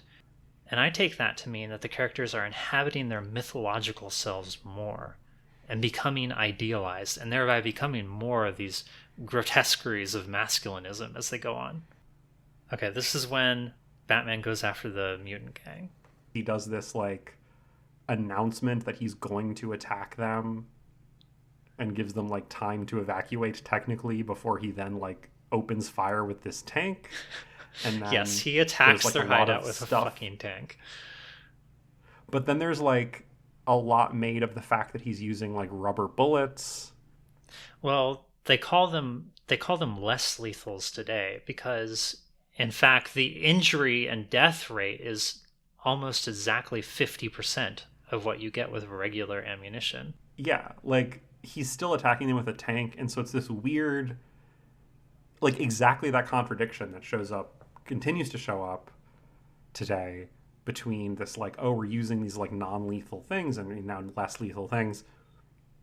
Like on the one hand, it's like, oh, Batman, like you're like, it's like a little, and it's a problem sort of for like Miller's whole ethos here. Like Batman is a little bit soy for not being willing to kill anyone, and we're going to get to that later as well. But you have to reconcile that with the fact that he like is charging this crowd with a tank. So he's not that soy, but he's like a little bit soy. But there's like, there's this like taint of soyness to him. Yeah, you can tell that Miller doesn't know how rubber bullets work because the mutant leader, who looks like an orc, by the way, he looks totally inhuman, picks up one of the bullets and bends it like into a little U. And he's like, oh, rubber bullets. What a rubber bullet actually is a metal core. In other words, essentially a regular bullet with a layer of rubber around it. That's really nitpicky, but I'm just trying to emphasize here that what Miller is really romanticizing is this totally disconnected vision of how violence works. The mutant leader comes up to the tank and taunts Batman's manhood. And in fact, he explicitly cites the use of rubber bullets when he's doing this. Right. And Batman leaves the tank to fight him hand to hand because, quote, it's the only way I'll know. And you know that it's like a serious challenge because the mutant leader is actually wider than Batman. This is the first character we're going to see. That's right. Look, the widest man we've ever seen meets someone wider, and he's like, I can't have this. We got to fight hand to hand. I need to avenge my wideness. Yeah. The mutant leader easily wrecks his shit. Like, this is a total curb stomp. Like, Batman gets some good hits in, but it's not close. Carrie saves him, and he knocks out the leader with a gadget. And I guess he didn't just do this in the first place because the thing he needed to know was, am I a real man? Have I been demasculinized? Yeah. And he kind of is demasculinized. Absolutely. The mayor appoints a new character, Ellen Yindel, as the new police commissioner. This will be ineffective in a few days, so for now, Gordon is still police commissioner. The mutants are pissed that their leader has been captured, and they threaten war. The mayor visits the mutant leader to negotiate, and the mutant leader just kills him. Again, more Frank Miller trying to say anyone who is at all skeptical of Batman is stupid, right? The mayor goes to visit the mutant leader and is like, oh, I'm here to negotiate, and the mutant leader just kills him.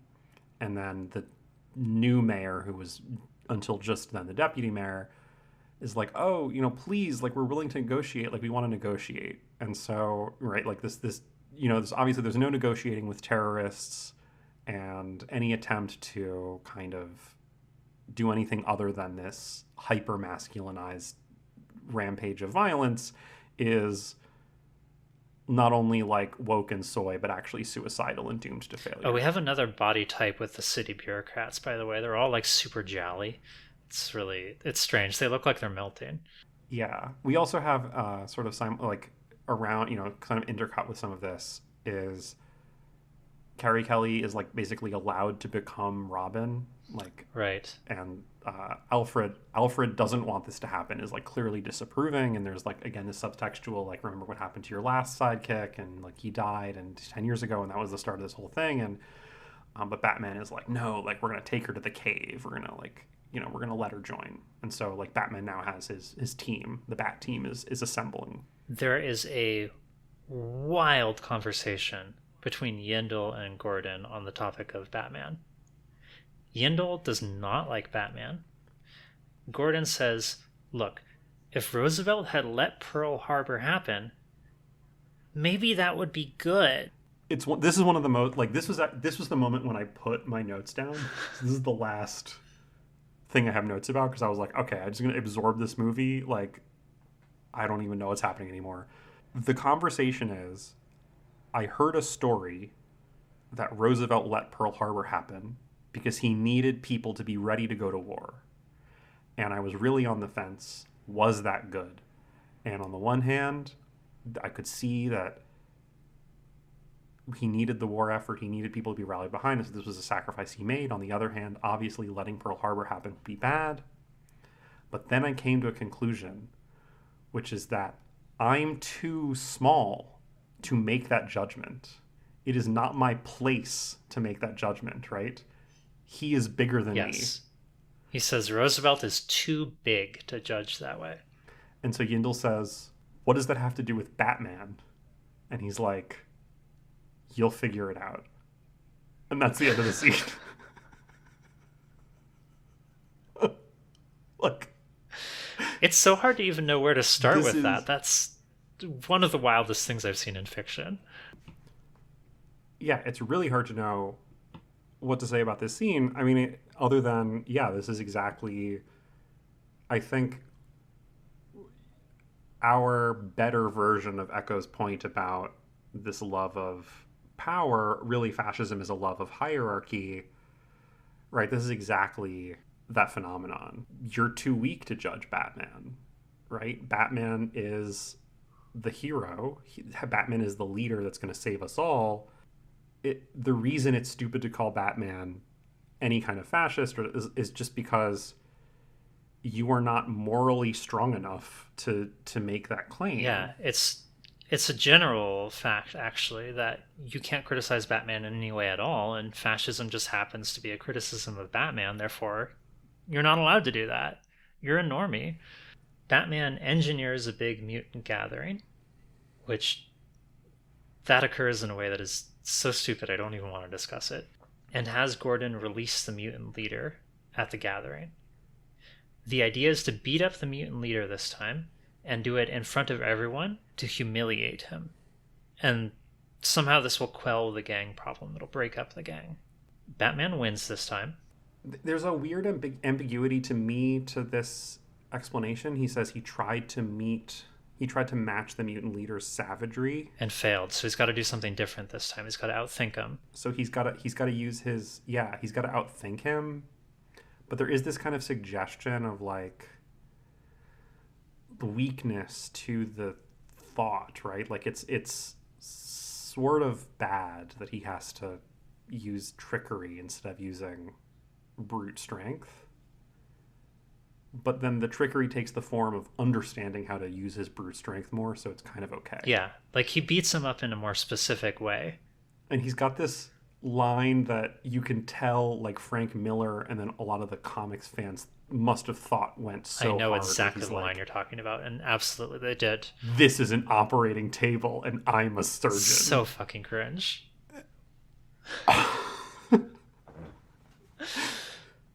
Oh my god, that was painful. He wins, and now the mutants are the sons of Batman, self-proclaimed, his own crime gang. And he's not actually in charge of them at this point. This is just how they're describing themselves. But it's pretty clear that now Batman has potential brown shirts, if later in the movie he should happen to avail himself of that. Yindel takes over, so now Batman no longer has the cops on his side. Batman is talked about a bunch on the news, and the Joker, who has been essentially comatose in Arkham Asylum, wakes up upon hearing Batman being discussed. And he's like, Batman, darling. Now, I have seen a lot of discussion around things like Disney queer coding villains. Guys, if you are not familiar with the story we're discussing, you have no fucking idea what queer coding a villain is. Joker is so fucking queer. It is so on the surface. It's ridiculous. It's such an essential aspect of his villainy. This is where, like, I struggle to try to just say, like, directly, right, there's the, kind of women who have been more masculinized or androgenized, and then there's the more feminine women. Like, or the feminine characters, it's not necessarily good or bad, but there is a lot going on with the Joker is simultaneously like also very large and like buff, but also like feminized in his frame. Like it's he's like a very feminized character while also being like way more muscular than like a normal person could ever hope to be. It's this very weird thing, and that just continues to get more amped up. Yeah, I think you are the viewer are supposed to experience some discomfort with that, and you're specifically supposed to experience that discomfort right in your masculinity. A friend of mine who is really into comics and Batman said, you can tell Miller thinks about the gay menace a lot. Absolutely. Joker is the gay menace. Like, yeah. So we time skip ahead 3 months, and Joker has his claws in Wolper at this point, and is making progress towards getting himself declared cured. And he asks for a media appearance because Wolper is always, going out, appearing on talk shows, that sort of thing. And Joker's like, I just never get to make my case. Sob, sob, sob, sob, sob, sob, sob. And Wolper's like, okay, I'm going to get you booked on a talk show, the Dave Endocrine Show. This 3-month jump from like Joker waking up and then, trying to convince Wolper is exactly the break between part 1 and 2. And I do think the movie gets less coherent at this point. Like, I do think part 2 is worse, and we're going to see like it is weirder, and it's going to be more difficult to like describe what happened and really like understand what's going on. I can tell you that the deadlines were crushing in on Miller much harder and faster the farther he goes on in this. So I think that's a significant factor. You also get this moment with Joker where he's given mind-controlling lipstick. So fucking wild. And yes. we'll get back to that.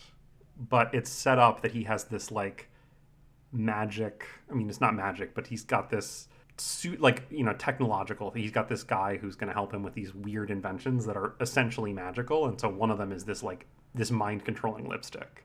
And so this is another like, okay, there's a theme happening here, and when we'll talk more about it when he uses it, but this is the introduction of another big element of this homophobia. God, I'm losing my mind just thinking about this. Okay, so now we get Reagan, who turns out to be a major villain in this movie, and I'm not gonna lie, the portrayal of Reagan here slaps. I think it is so fucking funny. Reagan meets with Superman and says, son, I like to keep you out of domestic affairs, what with all the ruckus it kicks up. And what he's suggesting is that later on, he might have Superman go deal with the now reactivated Batman. Superman here is pretty obviously an analog for the US security apparatus. Could be the intelligence apparatus, could be like, I don't know, special forces, that sort of thing, but he's not supposed to operate on American soil against Americans, but he does. They just, try and keep it on the down low. There's also, so that's kind of explicitly textual, and then there's also the sort of thematic thing, which is like Superman represents a kind of outdated heroism. Like, I think I really started trying to think about this after we read the quote about Dirty and Harry. And the 30s and 40s and getting rid of that spirit. Yeah, Superman is the spirit of the 30s and 40s, which it's not that it's evil, it's just it's too naive, it's too weak, it's not strong enough to face up to the threats that we're facing now. And it's been cucked by the sort of soy capitalist conservatism of the time that this comic is being released. I don't even know if it's the soy capitalist conservatism as much as it is the open triple parentheses capitalist conservatism, close triple parentheses, right? Yeah, possibly. I mean, Reagan makes very clear that, well, the phrase he uses when he's talking about Batman is, he says, if a Bronco kicks over the fence, well, it's bad for business. He's really interested in like moneyed interests, as opposed, so it is this conspiratorial vision of politics that's not so much feminized as some of the other enemies in this movie. So I think it's there's a lot of overlap, and it's hard to really give like a typology here, but I definitely got more, Reagan is the globalist kind of depiction. But he does show Reagan as like a completely cynical, craven nihilist who only cares about like his own personal wealth. And so I gotta say, like, yeah. Also, Reagan looks like shit. He looks like a mummy. I don't know. I think it's a really good portrayal. Yeah, it's so cool. It's so cool. I think with that, we're also kind of seeing a callback to Sartre, where Batman is constantly accused of breaking the law, but really he's serving a higher law, the law of the ideal state, which does not currently exist exactly, and yet has a greater and more real existence than the actual laws of the actual state.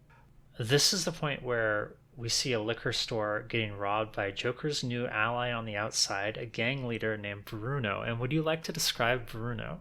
Oh my god. Bruno is... I just think it's really unfortunate that so many trans women had a Nazi phase, Let me tell you, that girl is boofing a fistful of progesterone every day. Yeah, like, holy shit. Bruno is so introduced as Joker's girlfriend, although it's like... She's really only in this one scene, by the way. Yeah, it's ambiguous whether that's like meant to be derisive, that like Joker would go for someone so mannish, or whether they actually are like to some extent romantically involved. It sort of fell flat as a joke, and so I was like, oh, maybe this is just who she is, but then she kind of goes away. She's just like extremely buff woman with like a blonde buzz cut who like runs around with huge tits topless with like swastika nipple tape. Massive tits. What is she doing in this movie? I have no idea.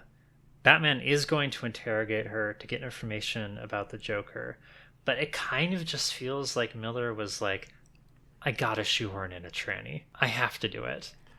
She's here for a moment and then disappears and we never hear about her again. Yeah, it kind of feels like at some point working on this, Miller became like sexually aroused, and so then this like character sort of shows up, and then is, Miller sort of has this like orgasmic moment, and then, okay, we're good, let's go back to the story, right? It's this weird, like very sexual, really uncomfortable scene that's like simultaneously about making fun of this mannish woman while at the same time like hypersexualizing her. And then it's just kind of over. Like the arc just kind of ends and she's just gone. I'm kind of glad that he didn't develop that concept more. Oh, I'm so glad. I was really worried she was going to be a bigger part of part 2. As Batman is about to interrogate her, he gets interrupted by Superman showing up to be like, we need to have a chat. And Batman's like, okay, meet me tomorrow at my estate and we'll talk. And Superman tries to intimidate Batman on the palatial grounds of Wayne Manor. I have in my notes, absolutely ridiculous scene. Batman is like hugging some kind of wolf. I don't know why he has that fucking thing. And Superman is like falconing. Like he's got a bald fucking eagle that is just like landing on his arm and then flying off and attacking mice, as Superman talks about how he attacked one of their old friends 10 years ago when they all made this deal to stop being superheroes. But we just saw him talking to Reagan, and Reagan's talking about... Oh, everybody else agreed not to be superheroes. Superman agreed to be a weapon for the US. Oh, that's right. Okay. So the status quo is superheroes have effectively banned themselves except for Superman, who is Reagan's puppet. And Superman is like, did we have an arrangement? Like, yeah. Yeah, it kind of implies that they were given the choice of stopping or working for the government, and like Superman took working for the government. I definitely got the sense that like Batman was given the option of also doing that maybe, and it was like, no, because like that's not, he's too cool. He's way too cool for that. He doesn't want to, yeah. It's kind of interesting. So they have a conversation about this character, Oliver, who Superman pretty clearly did something nasty to 10 years ago, although we don't find out what it is, because Oliver wasn't interested in the deal and didn't abide by it. As Superman is in the middle of unsuccessfully trying to intimidate Batman, he has to fly off real quick because Reagan has managed to get the US into a war with the Soviet Union on the fictional island of Corto Maltese, and Superman, this is made very explicit, needs to go serve capitalist imperialist interests by blowing up tanks and destroying aircraft carriers. We see him do that for a bit, and then Alfred picks up Kelly from school. And the scene is so uncomfortable because it could not more clearly be a grooming situation. That is what is being portrayed on the screen. It's bizarre because you see again Carrie and the girl she was with when they got attacked. But again, you have like Michelle being like, where are you going? Like, do you want to hang out? And she's like, no, I don't have time for you. Like, I have to go like do my cool job. And Michelle's like, what's your cool job? And she's like, oh no, don't worry about it. It's not actually that cool. And then a limo shows up and this like dude comes out and like opens the door of the limo. You know, Alfred comes out and opens the door of the limo, and Carrie's like, okay, gotta go, bye. And it's like, I'm off to Little St. James right now. Exactly. It reads real bad in our like post-Epstein, understanding of the world, but it's like, yeah, this is weird. Joker and Wolper show up at the studio for the David Endocrine show. Joker displays total contempt for everyone he meets in this scene. They sit down and Wolper does a psychobabble bit, and the Joker is like, hey, can I take this coffee mug? And David Endocrine is like, yeah, sure. We got a ton of them. And Joker smashes the mug on the table and uses it to murder Wolper, and then he kills everyone in the studio with toxic gas. It's a pretty horrifying and I think effective scene. In the green room, they're like doing his like makeup or whatever, and they're like, oh, should we add lipstick? And he's like, oh no, I brought my own. And there's this really menacing shot of him like putting on lipstick. It's so scary and queer. It couldn't be more like, now I'm going to show you the scariest thing you could ever imagine. That's right. He's putting it on himself. He flees the studio and he uses the magic hypnotizing lipstick on Selena Kyle, who is Catwoman, who is now old and runs an escort agency. Everyone comments on how fucking ugly Selena Kyle is now. It's extremely grotesque and misogynist. There's this convoluted thing where his mind control lipstick convinces one of Selena's employees to mind control a congressman to call for war with Corto Maltese, which is not actually related to what's going to happen in Corto Maltese. And somehow this is all has the upshot of baiting Batman to the fairgrounds where Joker has a plan for their final confrontation. Joker brings him into a pink and notably vaginal tunnel of love, and the two consummate their relationship, by which I mean Joker stabs the Batman. The Batman breaks Joker's neck, killing him. There is a notable difference with the comic here. The Joker is stabbing Batman, and Batman just like loses his shit and twists his neck around, and it's made pretty clear in the comic that this actually just straight up kills the Joker, and that there's some dialogue back and forth with them after that, and that it's hallucinated, and that the Joker is like dead at this point, and that Batman hallucinates the Joker killing himself by twisting his own neck further around. But in the movie, it's like, it kind of looks like the Joker actually does kill himself. A couple interesting things. So kind of parallel to all of this, the new police commissioner has been trying to like set up a sting to catch both Batman and the Joker. And so Batman has also been fighting cops, like sort of as part of this whole thing. Like the cops are also after Batman now. And so there's this like confrontation, but there's limited time because the cops are like also found their way to this tunnel of love, and they're also going to descend on them. There's this really important line, I think, though, before Batman actually kills the Joker, where he says, like, the number of people I've murdered because I, like, didn't kill you before. It's part of the whole Batman ethos, right, and the Batman, like, mythology that he doesn't kill people. And so there's, like, of course Frank Miller wants, like, Batman to kill someone. He's got to, like, heroically kill the Joker. So there's got to be this kind of, like, I can't let my, like, woke opposition to killing people, like, actually result in, like, real people dying, right? But there's this, like, this big line that's just so fucking annoying where he's like, oh, that, you know, I'm responsible for so many deaths because I didn't kill you sooner. And, like, the implication is, like, so I've got to kill you now before I'm responsible for even more deaths.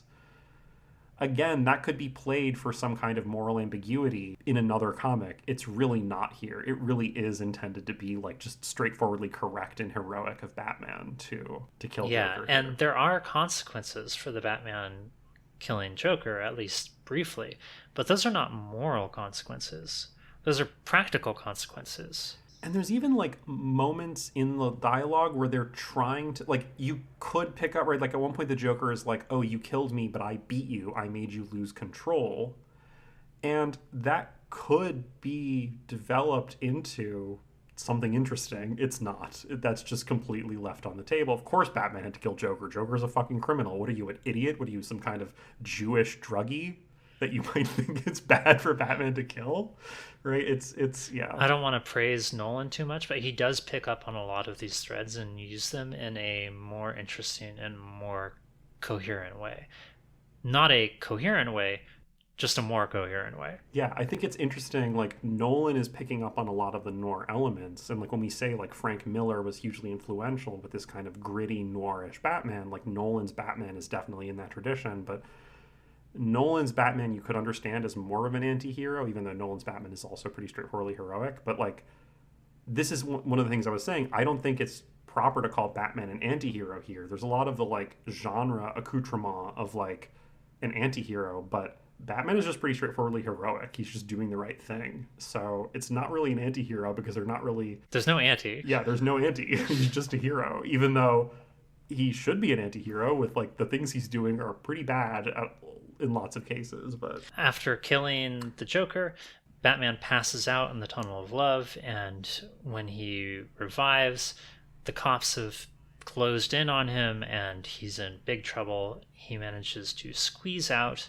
and Kelly rescues him, which this is something that happens constantly throughout the movie. Carrie Kelly's main role is to rescue Batman when he has gotten into an impossible scrape, usually involving the cops. Reagan shows up on TV, and it's not a good look. He's wearing a radiation suit, and he's visibly in a bunker. And he says, "The good news is that our mighty American troops were victorious in Corto Maltese. The bad news is that, well, looks like those Russians were some mighty sore losers." And then we just cut to a missile flying through the air. I think this shit is so good, honestly. Yeah, this was really funny. Like, yeah, you're depicting Reagan as like completely... Reagan is someone who doesn't care about like the American people or like any kind of, you know, democratic norm of well-being for the average person, is entirely interested in like his own power, his own image, and protecting wealthy interests. And it's like, yeah, I agree with you, Miller. It's just like, you think that that's like also because of some Jewish conspiracy. I just like, don't agree. By the way, Miller is going to use this depiction of Reagan as a counterpoint against the claims that he's like some far-right guy for, you know, the rest of his life. Yeah, and of course, when I say like as a Jewish conspiracy, like Miller would completely dispute that, and I don't know if he's ever said anything explicitly like, you know, the it's Jewish plot. Clearly the subtext, though, whether he understands it or not.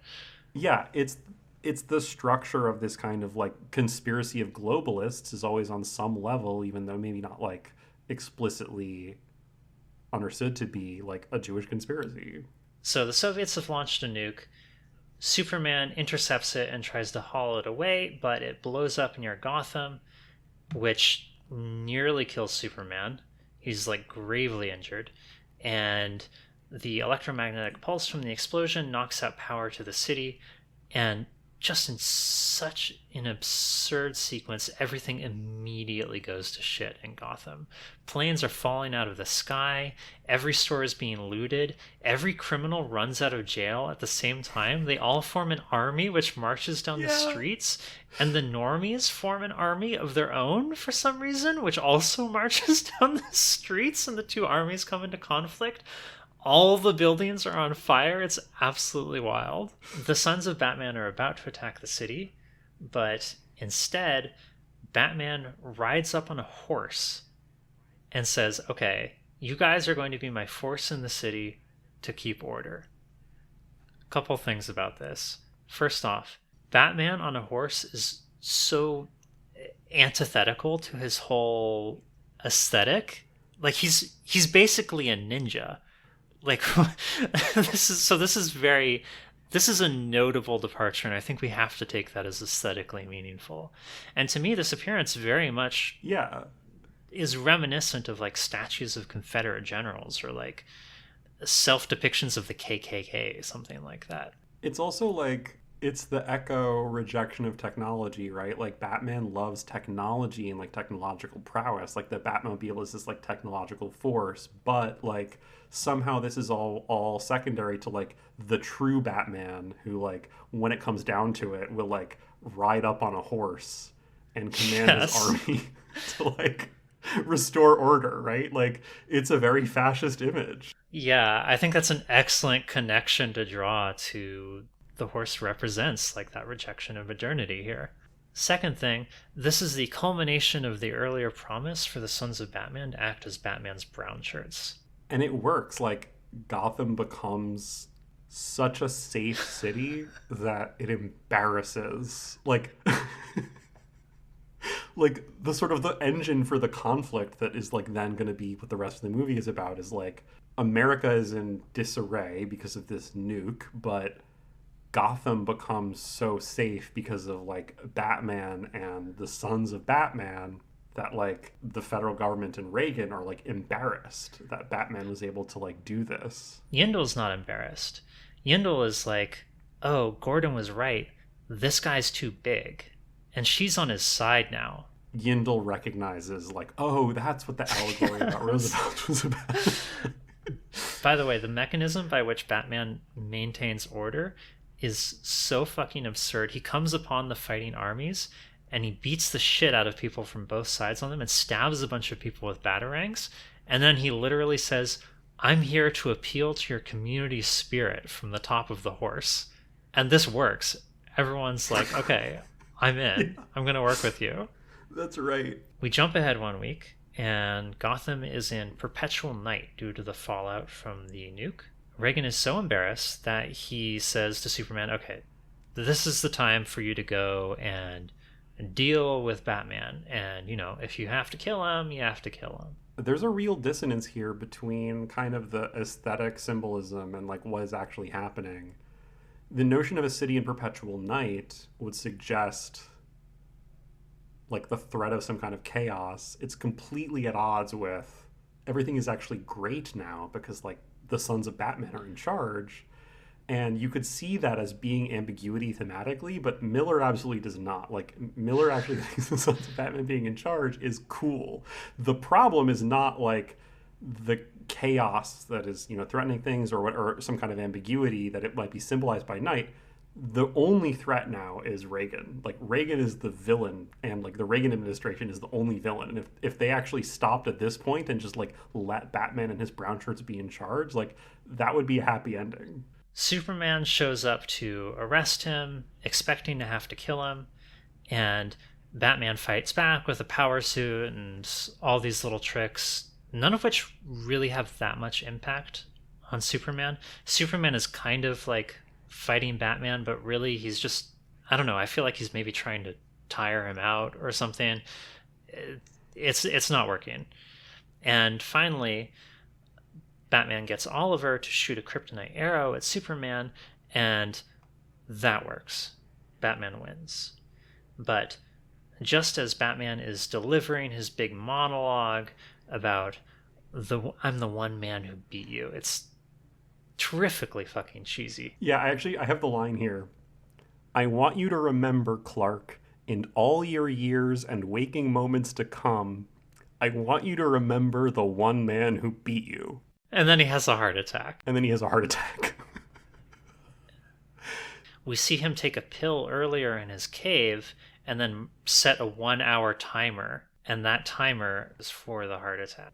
Okay, but still, like, you know, I want you to remember, like, I could have beaten you, and then just, like, fucking dies. I know, it's really quite funny. Like, you're not gonna leave the impression on Superman that you think. You're, like, from Superman's point of view, right, he now is just, like, Batman is this, like, pitiful figure. At the funeral, Superman detects Batman's heartbeat. from within the coffin, indicating that Batman is actually alive. Instead of blowing Batman's cover or just like jumping into the ground and instantly killing him, he winks at Carrie. He's like, okay, I've got the message. I'm not going to fuck with your boss anymore. And he heads off. Batman then becomes the leader of a secret underground army to indeterminate purpose consisting of the Sons of Batman. Well, I think the purpose is, I mean, we've seen it would have been a happy ending if Reagan had left things alone. So what's the purpose? It's, we're going to do Sons of Batman, but we just got to be more covert about it because we need the government to leave us alone, right? Like he wants to do the thing of using the Sons of Batman to maintain order, but he's got to be more secretive about it so that the government doesn't stop it kind him. of fits into the long tradition of far-right terror cells / compounds. Yeah, like these are the Proud Boys. Yeah. Like these are... All right, so that's the movie. What do you think of it overall, Helen? You were a big fan, I take it. I hated this movie so much. People just love these movies, and like a lot of people, it seems like the Letterboxd reviews, like on average, were higher for the second part. Maybe like they were certainly comparable. I found it pretty effective, and I really enjoyed it. And also, I'm kind of amazed when I read about this movie and people's reactions to it, that they generally view there as being ambiguity about the movie being fascist, or they view the movie as flatly not fascist. I think this is one of the most unambiguously fascist pieces of media I've ever seen, in addition to being one of the most intensely fascist pieces of media I've ever seen. I think so much of it was obviously just Miller venting his own grievance about various things. Maybe to some extent I was trying to consume it too much on some kind of metatextual level. But yeah, the amount of obvious like hate that is just like dripping out of like every frame of this movie for whether it's women or queers or anyone who thinks that actually it might be bad to like trust for one billionaire vigilante to uphold like society and like a sense of justice. I don't know. I just found it really boring in that way. Like it didn't have anything interesting to say about those themes. It was just like, you're a fucking idiot if you don't see that like obviously this guy's a good guy. It's definitely notable that it's the gap between like the self-conception understanding as a fascist versus the actual level of fascism like is notable. So I found it like, you know, it's interesting from that point of view, but like as a movie, I just hated watching it. I was just really bored for so much of it. I kept checking the time to see how much was left, and it was like, okay, there's an hour left. Okay, and then I waited like 50 minutes. How much left? There's 55 minutes left. Oh, I kept checking the timestamp too. Even though I was actually enjoying the wild ride of watching, it is so long. It's possible that I would have gotten a little more enjoyment out of it if I didn't have an active migraine. But it also somehow felt fitting for the movie to be watching it like with a migraine, because like the movie is a kind of migraine. Yeah, I'm gonna give this movie 5 bags of popcorn.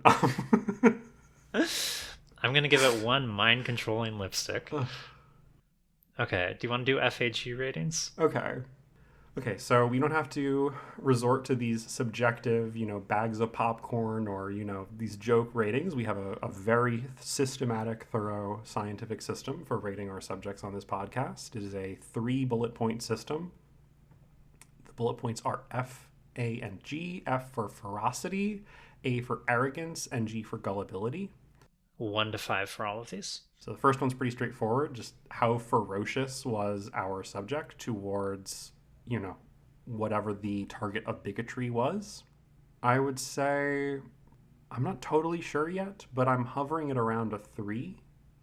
He seems kind of like an average bigot to me in a lot of ways. Like, we've talked in the past, like in order to really get up into the higher ratings, like those figures usually have some kind of like more explicit program of bigotry that they like are advocating to enact.